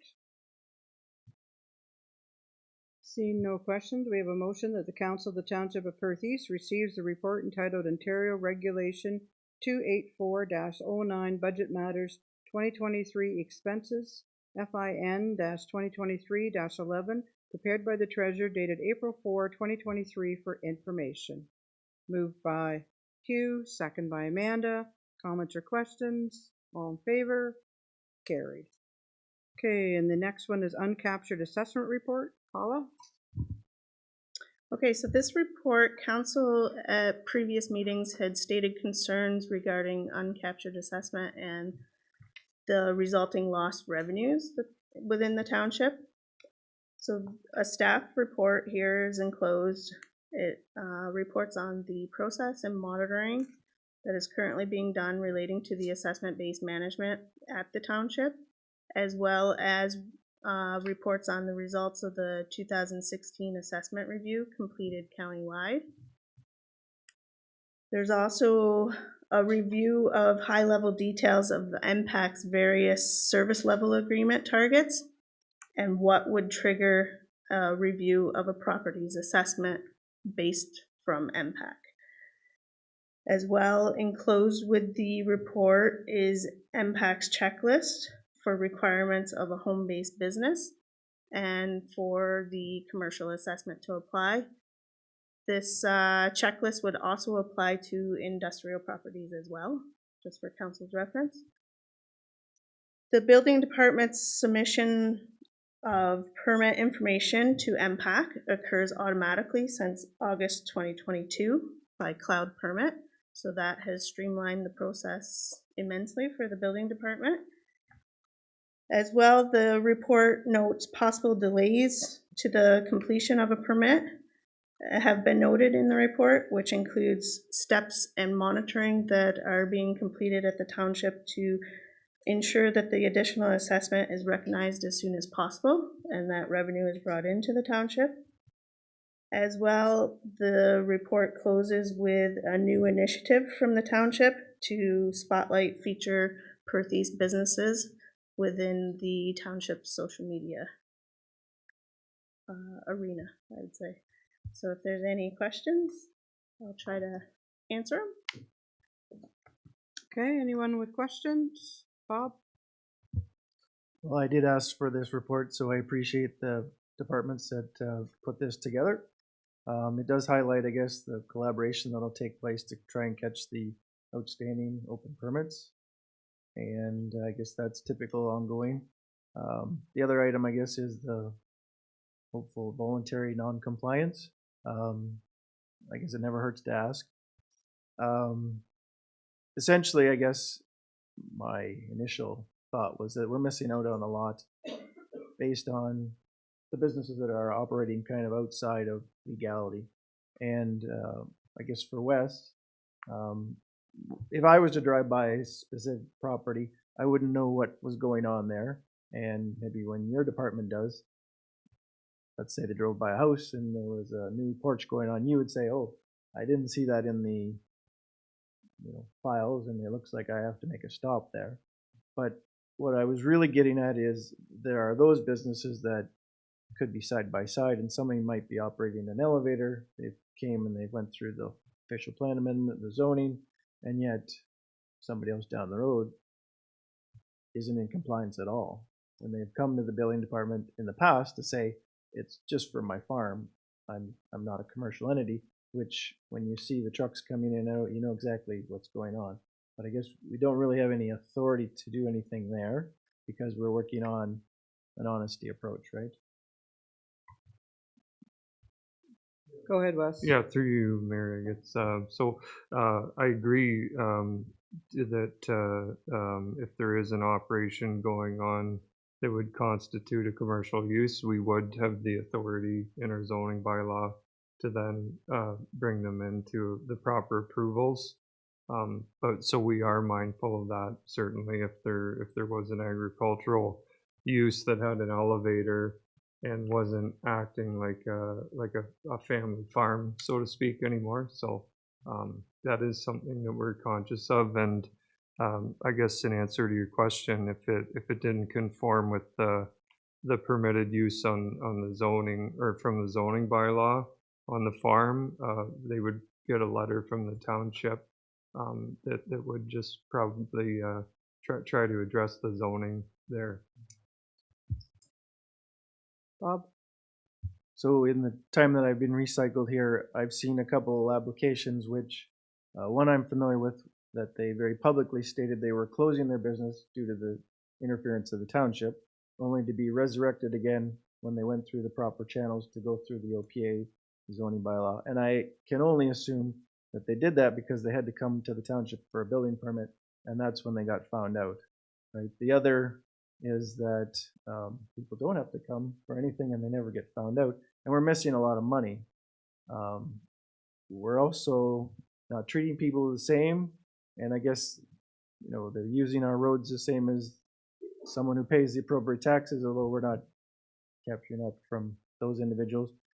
It's the same as our fire department going to a shed fire when we find out it's really a mechanic shop with 200 used tires stored behind and all kinds of solvents and paint. So to me, there's a whole host of things that play into this. I realize individual councilors don't want to be the squeaky wheel here and throw the neighbor under the bus, but I guess the report is good. I appreciate it. It has indicated a few fixes. I just wish that there was more leverage for someone to dig into these aspects that we all ignore, I guess, and lose money on. So. Okay, anyone else? Hugh? Just a quick question. If you had a business and you were paying business taxes, you wouldn't necessarily have to be zoned as a business, would you?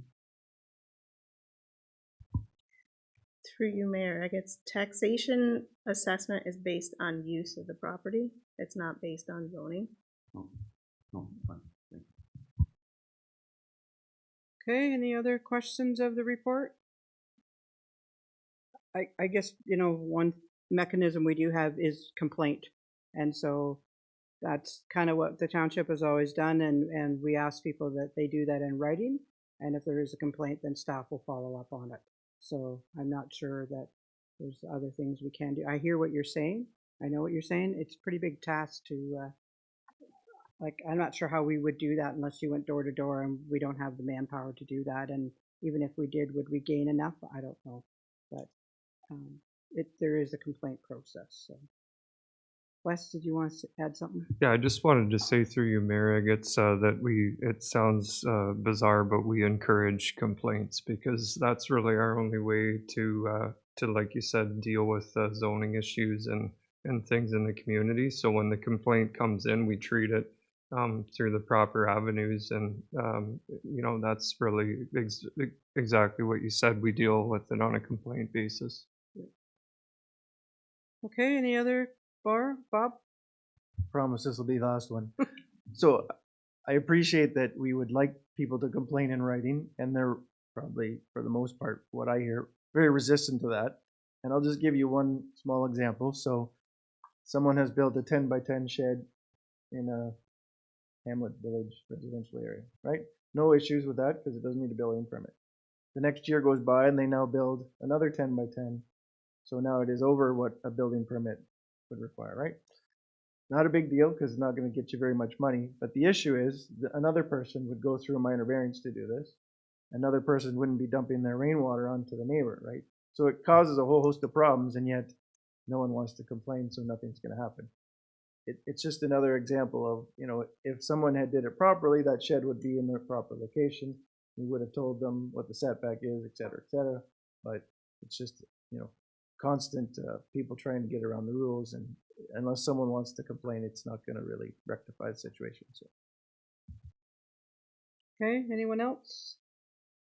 We do have a motion that the Council of the Township of Perth East receive the report entitled Uncaptured Assessment FIN-2023-12 CBO-2023-05 DDC-2023-10 dated April 4, 2023, prepared by the Treasurer, the Chief Building Official, and the Development and Drainage Coordinator for information. Moved by Bob, second by Hugh. Any more comments or questions? All in favor? Carried. Okay, and the next report is the Parkland Reserve Fund. Paula? Okay, so here's the last annual report for tonight, the 2022 annual report on Parkland Reserve Fund. And this is just to report on the activity within the Parkland Fund. The current ending balance at 2022 is $147,911. And just for council's note, the Parkland Reserve Fund has allocated and funded approximately $484,000 to projects within Parkland. And I just wanted to point out an error that I had on this attached schedule. In 2019, the contributions, I was a little over optimistic at 104,000. It was actually only 4,374. So I was trying to have more money for us, but so yeah, if there's any questions, I'd be happy to answer. Okay, questions of the report, Hugh? Just when you listed Milverton, Mornington, and that kind of stuff, is that total that has been for 1 year or that has been over all the years? Yes, through you, Mayor. I guess that is through all of the years from 2003 forward, the projects that were funded for those various works. Okay, other questions? Now we have a motion that Council of the Township of Perth East receive the report entitled Parkland Reserve Fund 2022 Annual Report FIN-2023-13 prepared by the Treasurer dated April 4, 2023 for information. Moved by Hugh, second by Amanda. All those in favor? Carried. Thanks, Paula.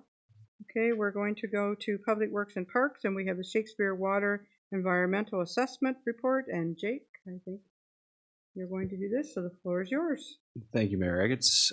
This report here is essentially just the draft of the screening report for the EA that's going on in Shakespeare regarding the arsenic issue. We have Steve Burns here with us tonight to basically field and answer some questions from council. This is not the final opportunity for council to comment, so to speak. There will be a 30-day period following once we publicly basically distribute this draft report. So This is more or less to keep council in the loop, and Steve is, well, he is there, so if council has questions, him or I or Wes will try and answer. Thanks. Okay, welcome Mr. Burns to our council meeting, and is there any questions from members of council? Hugh? It would be on page 268, Appendix A. They call it the Upper Main Saugeen Watershed. That is actually the North Woodstock watershed, and that's in Upper Thames area. So Saugeen is farther north. Okay, anything else? Keep going, Hugh. When talk about option 2C is the one that we chose. The reservoir is 345 square meters, and then says there was 78,089 gallons stored with fire pumps and hydrants. So are we talking about that was how many gallons would be in the reservoir? It's on page 354.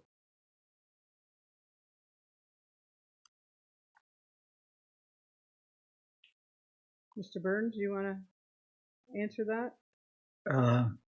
Yes, thank you, Mayor, through you. Could you give me the page number in the environmental study report? Oh, please.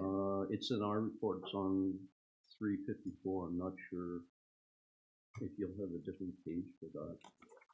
Okay.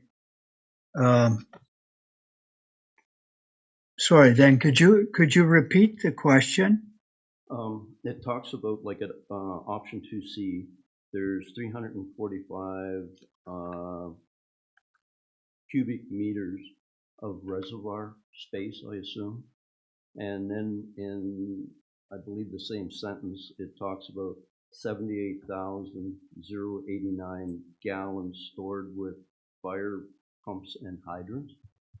So I just wanted to know if what we're talking about, the numbers are the same. Like if 345 equals 78,000 gallons. I believe it's on page 165 for you, Steve. Oh, okay. Our report's 350, but Steve's report's 165. Okay, so that would be in the appendices. I'm just doing the math here. Yes, so it's approximately 345 cubic meters is just about 76,000 imperial gallons. So I'll check where that other number came from, but they're pretty close. Oh, okay. So if they had a fire, pumping that out, could the well in, like as fast as they were pumping it out, could the well keep up? Like could it keep the reservoir full? Through you, Marin, no, it could not. The well can only produce. I'll just again. I'm going to do some math here.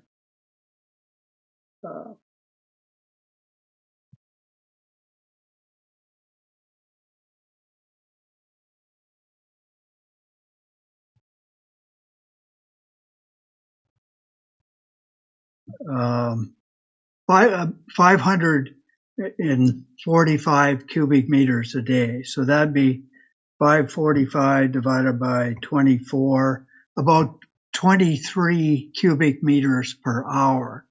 So the well would not replenish the reservoir as it was being pumped.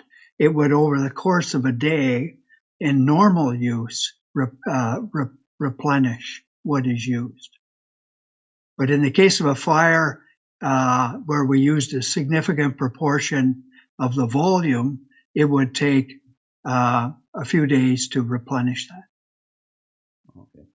And forgot to ask the fire chief how much the trucks take, so just know like how fast the water would come out and have to be replaced and stuff like that, like how long they could use that reservoir before they'd have it pump dried. That's okay, I'll ask the chief. Okay, other questions of the report? Andrew? Thank you, Mayor. I guess I got a bit of a list here. I hope everybody's okay with that. It was too big to send in beforehand. You'd probably be answering for a week, so I apologize for that. It's about the EA and the information contained in it. Some background of how information was collected and some comments in there. So on page 199, I'm not sure which one that is for the BM Ross staff. I apologize. I'll just go real quick here. It talks about how the EAs are dealing with projects who have the following important characteristics in common. The overall kind of nature of it. They're recurring, they have similar nature, they usually have limited in scale, this type of EA, and they're responsive to mitigating measures. Now, when I looked into that, I was looking at the comments from the people and some of the challenges. I'm just wondering if there's any experience on how to mitigate some of the comments we've heard, some of the about we don't want to connect to the town water at any time, and we've increased the capacity. We don't wish to incur any costs at any time, and the possibility that not everybody desires the enhanced fire. So I'm just wondering how, if there's any experience in the past of how those items might have been mitigated.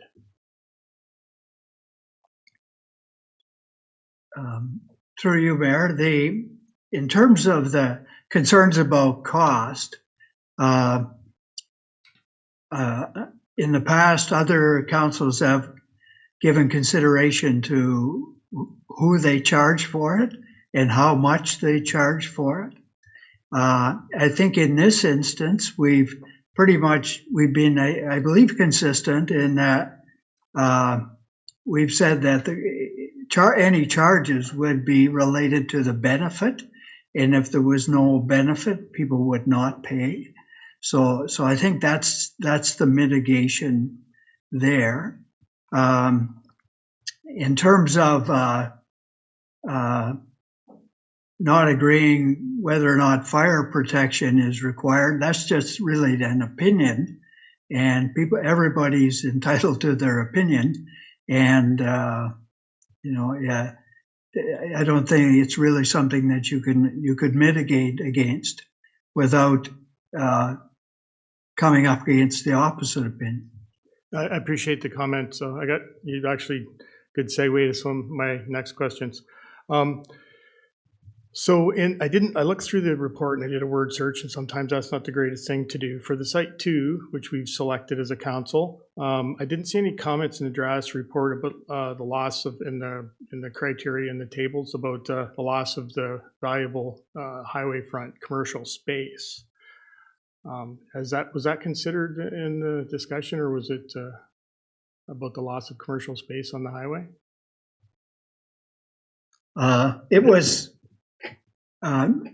not. It's a good point. It was. I think it was considered, but not in the engineering work we did. Considered something that would drive us to another location. There's 3 viable locations, and 2 of them are on the highway, and the 3rd was at the community center, and each of them would take up space that would be valuable to someone. We hadn't.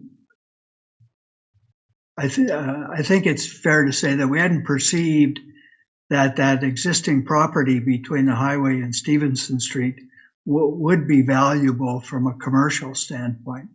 We felt that it would be difficult to get access to it from the highway, that the Ministry of Transport would not be in favor of that.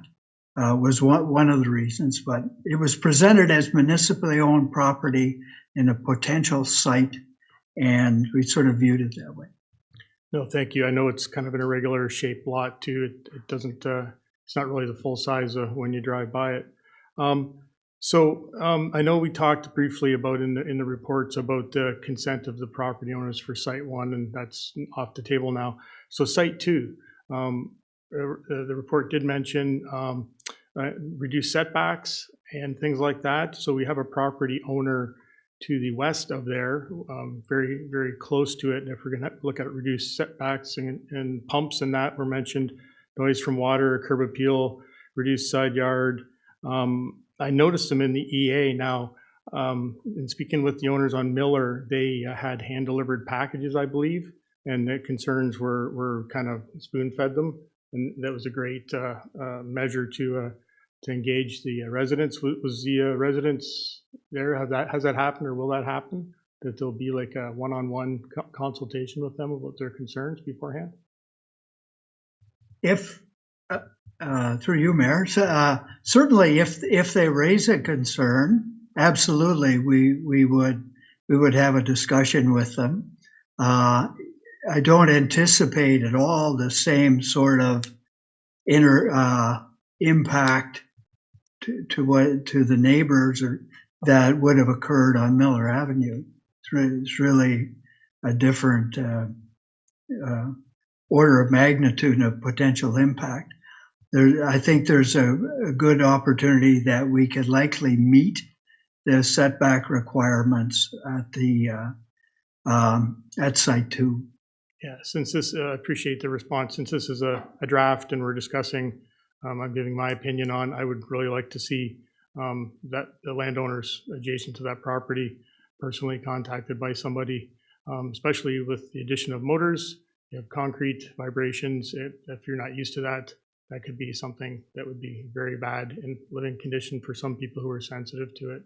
I know in the factories, every once in a while, it'll pull, especially a water pump, misaligns, wears out a bit, pulls right out of the floor, and that will vibrate the ground for 100 feet around it. So that's a concern, especially since it's a new build. So hopefully, I appreciate, I see everybody writing notes a bit. That's great. Page 217, official plan, and this goes to the costing, again, the great segue. Section 6476 of the county official plan, cost for upgrades, municipal water and sanitary, new development to be paid by developer. Now, in this case, I guess that's township as the developer. I'd like to see that number we're kicking around hit 0.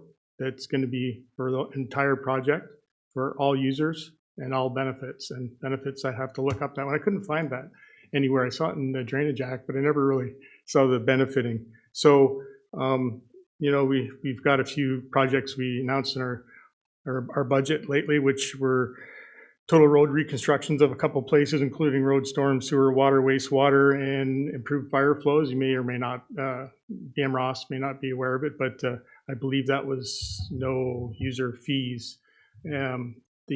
The idea of having user fees for fire protection, which I think is traditionally paid for through the tax base, it is something new. I'm not sure if we've ever asked for user fees for fire protection in the township. I'm not aware of it, because that's what we'd be asking for. If we're going to upgrade the fire component, which is approaching $1 million now, and I see the prices are going up, and we're going to ask the ratepayer to fund development, number one, that's a big bill. So are we asking for user pay fire, I guess is what I'm saying. And that's a concern that I'd like. It looks like that, right? So that's not something that we want to take lightly, because that changes everything. Go ahead, Mike. Steve, I'll speak to that one, and you can step in from the process standpoint. As it relates to how we're going to cost the project, that's not part of the EA screening report. That's something that council will make the decision around. Mm-hmm. I think your opinion is valued by the people around this table, and they've heard it. I expect when we get to the costing conversation, that will form part of that conversation. Certainly, the intent is to try to keep costs as low as possible, and to realize, you know, we've got grants already in place to offset some of those costs. The growth component, I've said throughout, and I think I've been consistent about it, should be paid for by the growth factor, not by existing residents, and that's never been my intent, and that's been made clear in every report that I brought forward to council, and I don't think it's inconsistent with what BM Ross has presented either. But I think, yeah, your point's well taken, and I don't think it is not agreed upon by the rest of council. I don't think we're looking.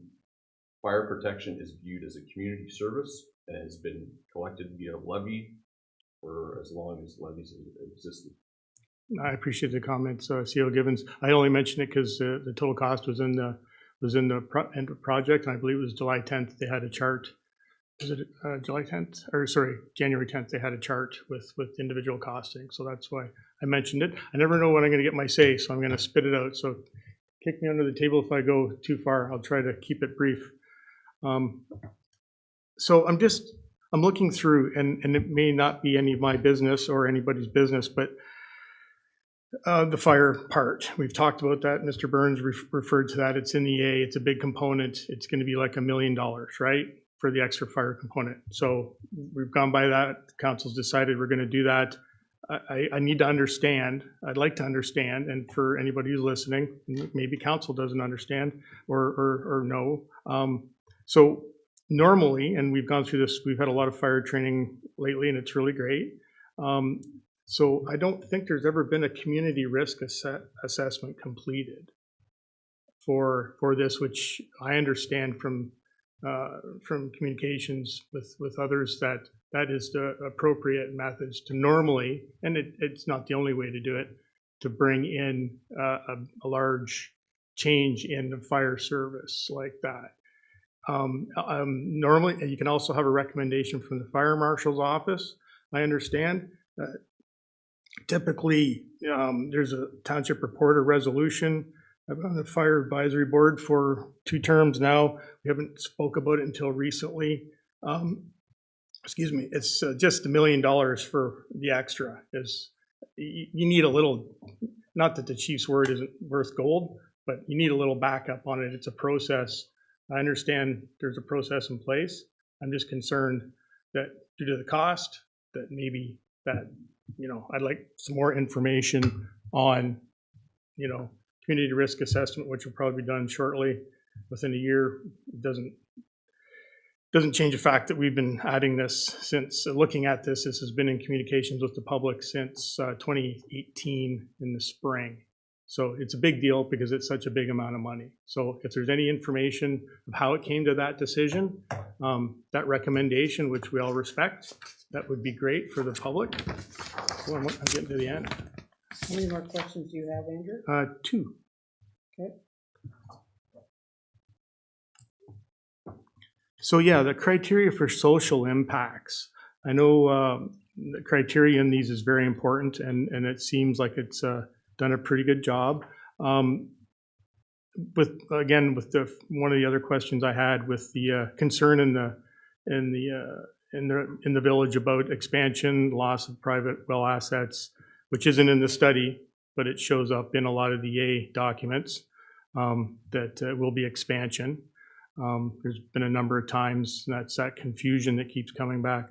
I'm just wondering if there can be any room to capture that cultural aspect in like, we're not looking at the bobolinks, the tree frogs, we're looking at the historical and heritage. Heritage isn't the right word, that's more of a physical thing. The cultural aspect of a town that's 100 and some odd years old and really hasn't changed much. It's probably gotten smaller, I think. So I wonder, is that something that's normally captured? Can we capture that? We're at a point where we could possibly add that and get some, make sure we're capturing all the criteria, which may affect, the affected people. That's the way I understand the process. Is that possible at this point, or? It would, through you, Mayor, it would be getting into areas that we would not typically get into in this kind of environmental assessment. I would think you would have to step back and ask to what extent is this particular building an improvement to the water system in Shakespeare going to affect the culture in the community, in the community as a whole? And I don't, that wouldn't be some, I suppose there might be means to answer that in general terms, but it would take some considerable thought and effort to do it. No, I appreciate that. Yeah, I'm just asking. I know it's kind of a mini EA.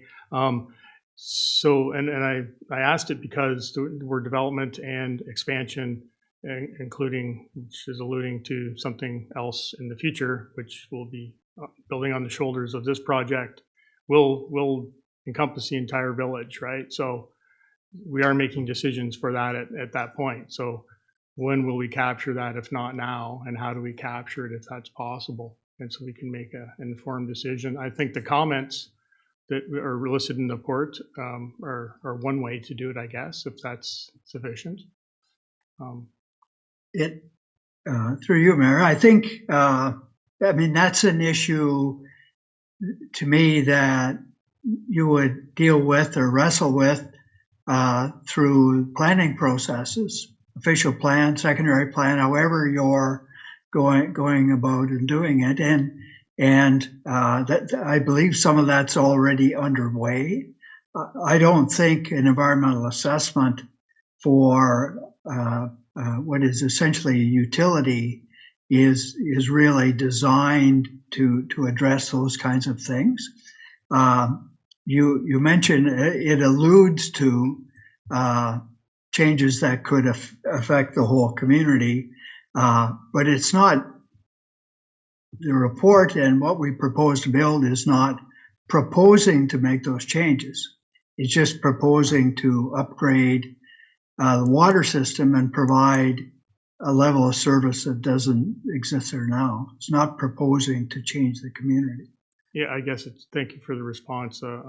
It's definitely not the primary concern. The arsenic is. I'm not going to debate. I apologize if I'm getting to. I'm just trying to make my point that it's repeatedly mentioned throughout this EA releases. I have them here somewhere in my pile. That potential future development to the entire community. So that's why I'm mentioning it. It's in this report. It's in all the EA things. It was the initiation of it in July of 2021. It was put everybody on in Shakespeare on water, right? So I can't discount it when I'm talking about representing my constituents, but I just would like to understand how to capture the on-the-ground residents' feelings on it so that they can be properly relayed to the decision-making body, which is us. So if that's already been done through the comments, that's fine. But I'm just talking specifically about the criteria. It seems like and I'm going to reference the MTO thing, which is a totally different animal. They would have the public information sessions and they would actually change the criteria as they went along, depending on the public feedback and use mitigation methods, which seemed to work out great. It kind of went away, but we definitely can't let this go away. We got to fix it. So I got one more question. I'll keep it brief as I can. So, excuse me, there was one on 241, page 241 on the agenda. And I wonder if it was a typo. I just want to clarify. It reads about the site 2. Some excavation would be required for foundations for the proposed building at site 2, but no significant depths and no significant impacts are expected. Now, was that meant for site 1 or is that meant for site 2? It seems like it was the rationale behind site 1 not being used. Okay. Sorry. What is the page number on the top Page right? 44. Page Sorry. 44, Steve. 44. And it's the potential impacts. And yes. Bottom, second last box.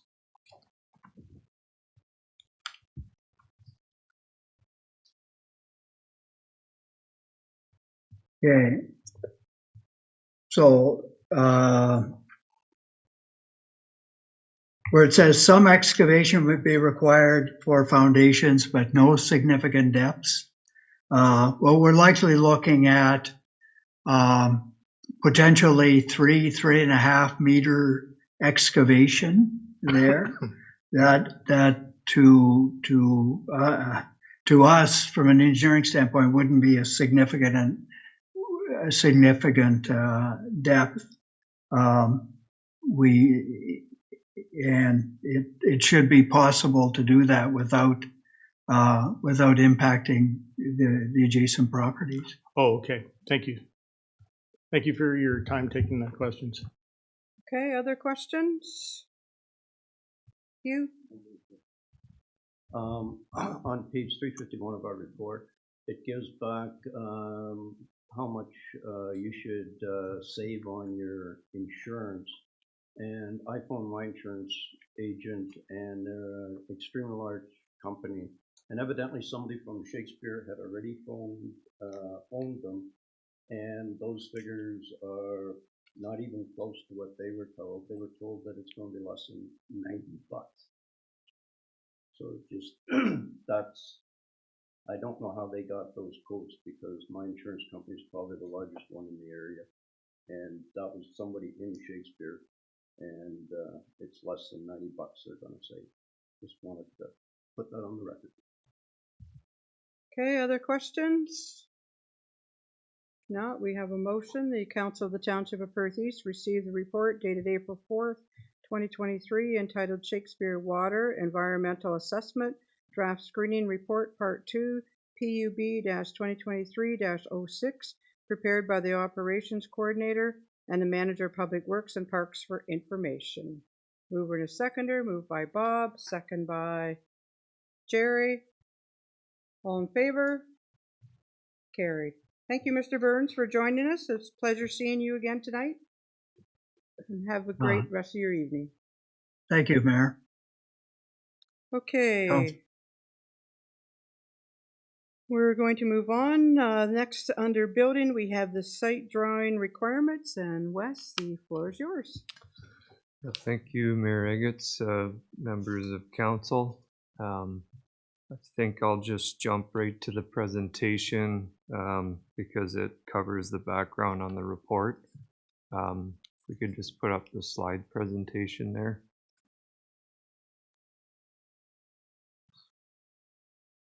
So I prepared a presentation for information on the requirements for proper level of site drawing that would accompany most building permits. So on this slide, we see a reference from the Ontario Building Code that explains what a building department is required to consider when issuing a building permit. And you can't hardly see it there, but we should be able to see here that applicable law is mentioned as a requirement. And applicable law in the case for most municipalities in Ontario, if not all, would be the zoning bylaw that comes from Section 34 of the Planning Act. Next slide, please.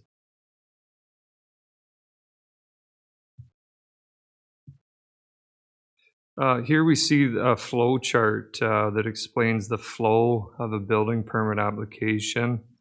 The very first mention at the top of the flow chart says, does your proposal meet the requirements in the zoning bylaw? Some of the items that are considered at this very first step are whether or not the proposed construction is a permitted use in the applicable zone, as we mentioned earlier. Does the proposed construction meet the setbacks from the property lines? Does the construction meet the lot coverage requirements for the property? Does it meet the minimum distance separation from existing farming operations or residential and commercial areas? Does the proposed construction meet the height requirements that were mentioned earlier? Is the proposed building in the regulated area for conservation authorities? Does the proposed construction require further planning approvals, such as minor variance, official plan amendment, or zoning bylaw amendment. So once the zoning bylaw requirements are satisfied, we're able to accept the application for the building permit itself. You can see the 5 items that make up a complete application listed on the left side of the chart in green. The building department has 2 days, 48 working hours excluding holidays and weekends, to deem the application complete. And if a permit application is incomplete, we are required to notify the applicant as to what is missing within the 48-hour period and identify what is missing and why it is required. Next slide, please.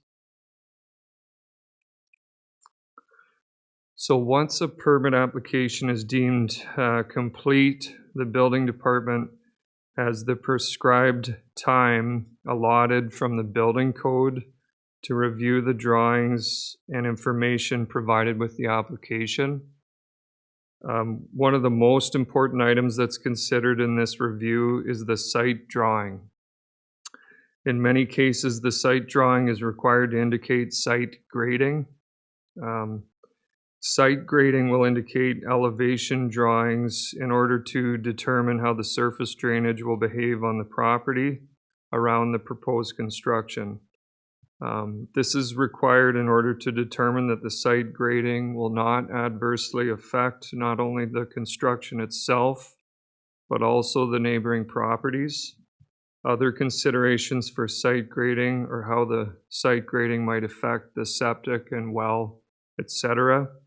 One thing I will note here is that you can see 10 days for a residential time period for review. This is a very brief period of time for the building department to do their review, and it does not afford us very much time to determine boundaries. So this necessitates a qualified party to make this submission to the building department, such as a land surveyor, qualified designer, or an engineer. Next slide, please. So I've provided this sheet to council tonight for your information. This is an information sheet that the building department has implemented in order to inform and explain the required level of site drawing required based upon the size and type of construction being permitted. Below the information explaining the importance of the site drawing at the top of the page, there's a bulleted list of required information that makes up a proper site drawing. Beneath this, we see an explanation of each level's requirements. The chart on page 2 describes the appropriate or applicable level of each site drawing that matches the size and type of construction. And just to give you 2 examples, the first example, a new house, in the top left-hand corner of the chart, you'll see where it says new house, all sizes. So in this case, the applicant can, a new house requires a grading plan for all sizes of house. So the applicant can turn to the descriptions on page 1 for information on who can design this type of grading drawing. In this case, it must be an Ontario land surveyor or an engineer. This is required in order to have a proper set of elevations necessary to determine the site grading around the new house and ensure that it won't adversely affect the home itself, along with the neighboring property, septic, well, etc. The other example is the opposite of the top left-hand corner. In the bottom of the chart on the right-hand side, we see the word deck. The appropriate level of site drawing for a deck is a site sketch, and if we refer to the descriptions on page 1, we see that a site sketch can be done by the applicant or owner with pad and paper, And it would just need to meet their criteria bulleted at the start of the site drawing submission sheet. Below the chart, we see a very important note that indicates that the CBO may request a higher or lower level of site document where it's deemed warranted to confirm grading. So the building department considers each application on a case-by-case basis. In the event that an application has had a previous site drawing or other information that's able to explain the site grading pertinent to a new application, the building department considers this information carefully and determines if the information sufficiently warrants confirmation of site grading. So the chart is extremely useful for staff as it establishes a precedent for site drawings when communicating requirements for building permit applications. Applicants are able to better understand the appropriate level of site drawing based upon the size and type of construction. Next slide, please. So why is a site drawing required when I'm constructing a building? The Perth East Building Department ensures the necessary level of site drawing is submitted in order to equip the builder, owner, and applicant to meet the applicable laws previously mentioned, but also to ensure that every measure was taken to have proper drawings for the building's placement. Should there be any negligence on behalf of the builder, owner, applicant in the construction process and placement of the building, the township will have fulfilled their duty of care in doing everything it could to equip the permit holder to hold the necessary site drawing and grading plan where warranted. This requirement is essential in protecting the township from any liability when it comes to construction in Perth East. Next slide, please.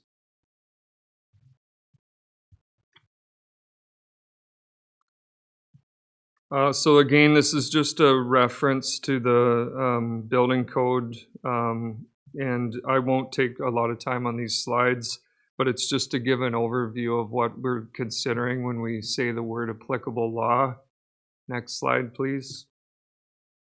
So again, there's a big laundry list of applicable laws in the OBC.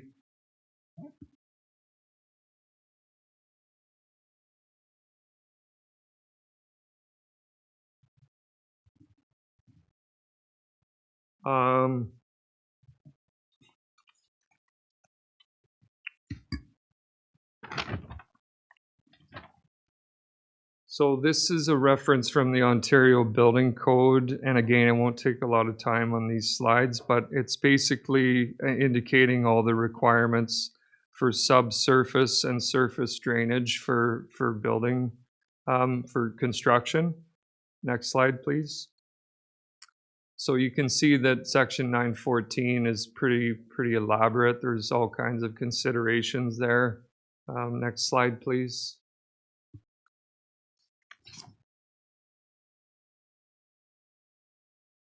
Next slide. So this is an excerpt from the Perth East Building Bylaw. Municipal councils make this resolution as a part of Section 7 of the Ontario Building Code Act. This resolution equips the township with the requirements in the Building Code Act that provide the regulatory tools to get what is necessary to ensure building permits meet the requirements in the OBC. Clause B in the Building Code Act says, providing for applications for permits and requiring the applications to be accompanied by such plans, specifications, documents, and other information as is prescribed. Mentioned above item 1 in our building bylaw before you. Our building bylaw comes directly from the requirements in the Building Code Act. Excuse me. The very first item that our Perth East Building Bylaw mentions is a site plan. Sorry, it's in the previous slide there. You can see it's the very first mention is that a site plan is a requirement. And our bylaw also mentions when a draining plan is applicable. Our site submission sheet adds further clarification to when a drainage plan is applicable. So it's just further clarification of our building bylaw. So this sheet's being used to add clarity for staff and the public when it comes to the first item in our building bylaw. Next slide, please. This is just another reference in the Perth East building bylaw that gives further reference and clarification on drawings and their requirements. Next slide. Another reference in our building code bylaw for Perth East, just to show that it is chock full of being complete with documents. Next slide, please.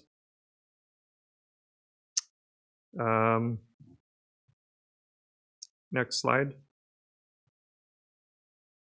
So Schedule A in our building bylaw provides a list of items that may be required for building permit applications. So every application is unique and considered on a case-by-case basis, but this is the list in Schedule A in our building code, or in our Perth East building bylaw, that lays out what we can ask for when it comes to building permits. Next slide, please. So the last portion of Schedule A is seen at the top of the slide. We also see the requirements for a septic system and an explanation for drawing requirements. The drawing requirements mentioned in our building bylaw are mirrored in the site drawing sheet shown earlier. So everything in this sheet that we're providing people is a mirror image of our building bylaw in Perth East. There's nothing different about it. And then the final slide.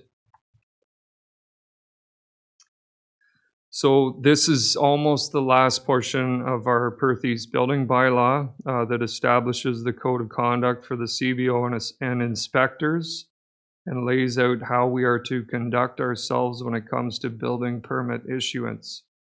One item I would like to mention in this portion is the area to the right that is highlighted. And I quote, "Apply all relevant laws, codes, and standards in an impartial, consistent, fair, and professional manner." So I appreciate this opportunity tonight to make this presentation to Mayor and Council to explain how the building department is ensuring that site drawings are requested and considered in such a way that reflects our code of conduct.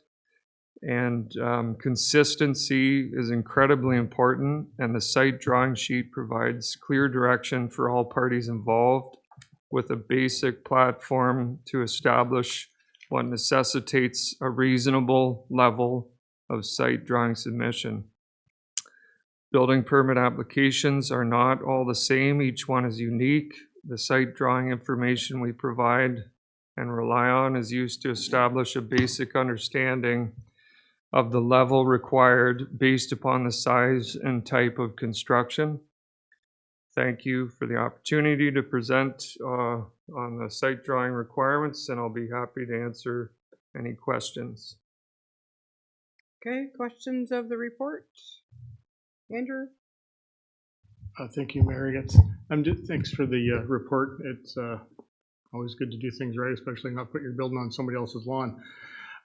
So the designations for the building department, just really quickly, like the different designations for the different levels of inspector and CBO. I know, like with PNGs and RPPs for planning and such, and engineering. So what's for the building department? Is there like a designation or a stamp that you guys use, or? So through you, Mayor, there's actually different qualifications in Ontario that inspectors would need to attain through the ministry exams. So to give you an idea, they would start with a house. The house would then lead to small building, which would permit you to inspect like a commercial or public building. And then there's what is called large building, which would be any building over 600 square meters. So there's those similar qualifications for plumbing and other items as well. Thank you. Okay, other questions of the report? See no questions. We do have a motion that the Council of the Township of Perth East receive the report entitled Site Drawings Requirements CBO-2023-06 dated April 4, 2023, prepared by the Chief Building Official for information. Moved by Hugh, second by Bob. All those in favor? Carried. Thanks, Wes. Okay, we're going to move to Recreation and Community Services, and the first is the complex heating, ventilation, and air conditioning. Becky, the floor is yours. Thank you, Mayor Rhonda. For the HVAC replacement for Unit 6, 7, and 8, as was approved by the 2023 capital budget, and recommendation to approve Eco HVAC Solutions, $85,623. Okay, any questions of the report? Hugh? Where would they be out of, and have they done anything for us before? No, they haven't done anything for us before. They're out of Brampton. Other questions? Andrew? Thank you, Mary. So I see you came in the budget. What happens with that money we budgeted for? Just go back into the kitty, or? Perfect. Good work. Other questions? We have a motion that Council of the Township of Perth East receive the report entitled Perth East Recreation Complex Heating, Ventilation, and Air Conditioning Unit Replacement Request for quotation results RCS-2023-06 dated April 4, 2023, prepared by Becky Westman, Manager of Recreation and Community Services for information, and further that Council approves a tender submission from Eco HVAC Solutions, Inc. in the amount of $85,623 before HST. A mover and a seconder. Moved by Amanda, second by Hugh. All those in favor? Carried. And the second is the Greenwood Park project. Becky? Yes, this is a follow-up from the February 23rd meeting where the Lions Club had come to council in regards to expansion of the green space with the memorial tree forest and the construction of accessible washrooms. Wes had reviewed this as well, or Public Works, in regards to not having issues with them planting trees at the park, and with this, there's been an additional funding opportunity that has come forth from the Ministry of Seniors and Accessibility for accessible washrooms. We had taken this to Shakespeare Optimist to see if they wanted to use apply for the grant for their pathway trail through the park area there, and it didn't match up with their timelines. So we're just bringing forth this for council's consideration for the building of the washrooms at Greenwood. Okay, thanks. Any questions of the report? We have a motion that the Council of the Town. Oh, sorry, Bob. I was a little late here. My question really isn't specific to the report. I fully support the Lions Club's initiative and the grant application. My concern for Becky and Wes is who maintains this, who's going to open and close it, who's going to look after the vandalism, et cetera, et cetera. I know it's a little ahead of the game here, but just you're having these conversations with the Lions Club or internally, that's great. Who wants to stab at this? Wes? I'll take the first crack at it. So with a lot of the new washrooms that are out, they are on timers now. So opening and closing would be done by a timer. There would be nobody there to actually open it or close it.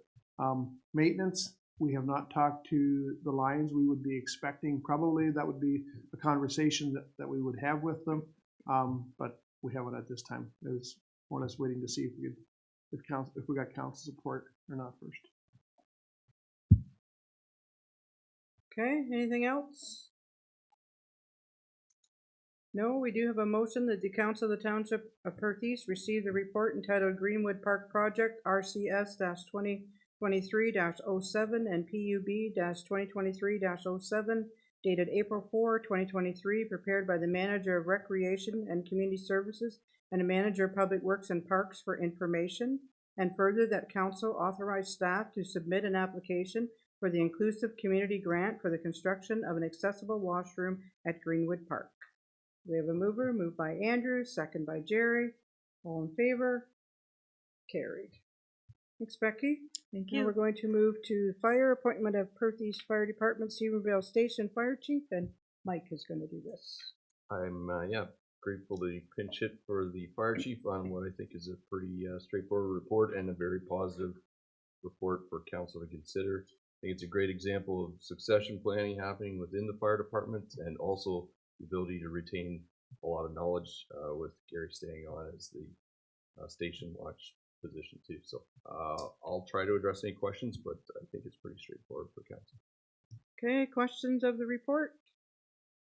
No? Okay, we have a motion that Council of the Township of Perth East receive the report entitled Appointment of Perth East Fire Department, PEFD, Stephenville Station Chief, FIR-2023-06, dated April 4, 2023, prepared by the Fire Chief for information, and further that Council give 3 readings to Bylaw 12-2023 to appoint Dean Simpson as Station Chief for the Stephenville Station. Moved by Amanda, second by Hugh. All those in favor? Carried.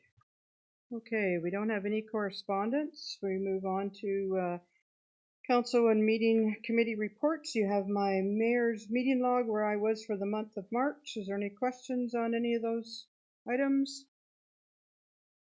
Nope. Okay, any council reports? Amanda? Just to report on fire committee, we had a meeting last night.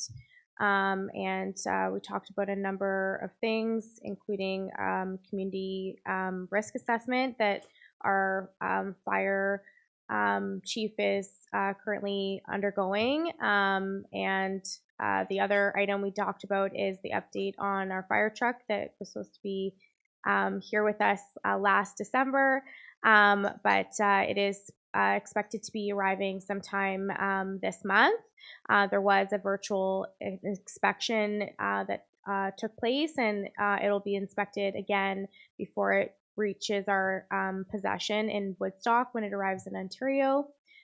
We will be hosting a sort of a PR opportunity, a photo op for folks to come see the truck, and also recognize a family from Perth South that's donated some money to the station. So we want to thank them for that.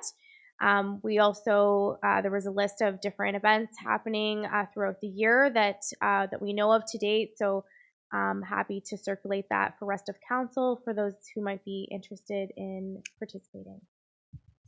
Okay, any other? Hugh?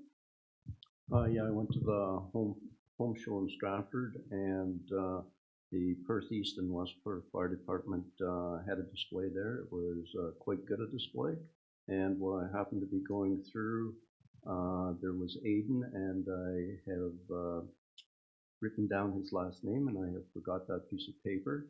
And Andrew Seven were there, and they were very personable, and they put on a very good display for Perth East and the fire department. Just want to give them credit for that.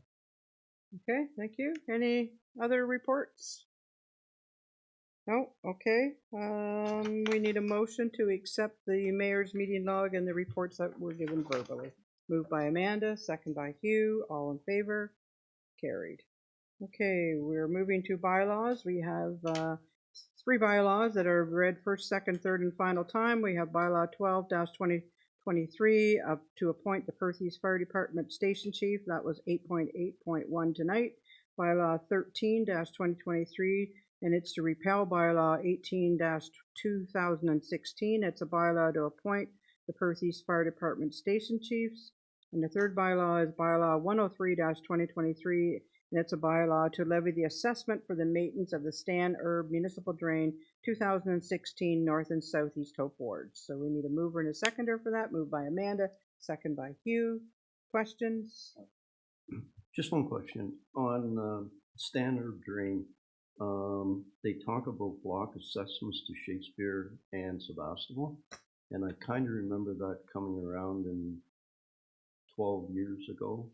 And if it would be possible for a drainage inspector just to give a report on what that is, how it works, and if there are other alternatives. I understand when it's outside of town, but this is obviously inside of town, so it doesn't kind of work the same.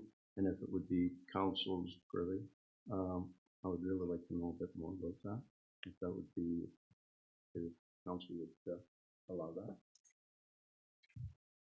Okay, you want to talk? Go ahead.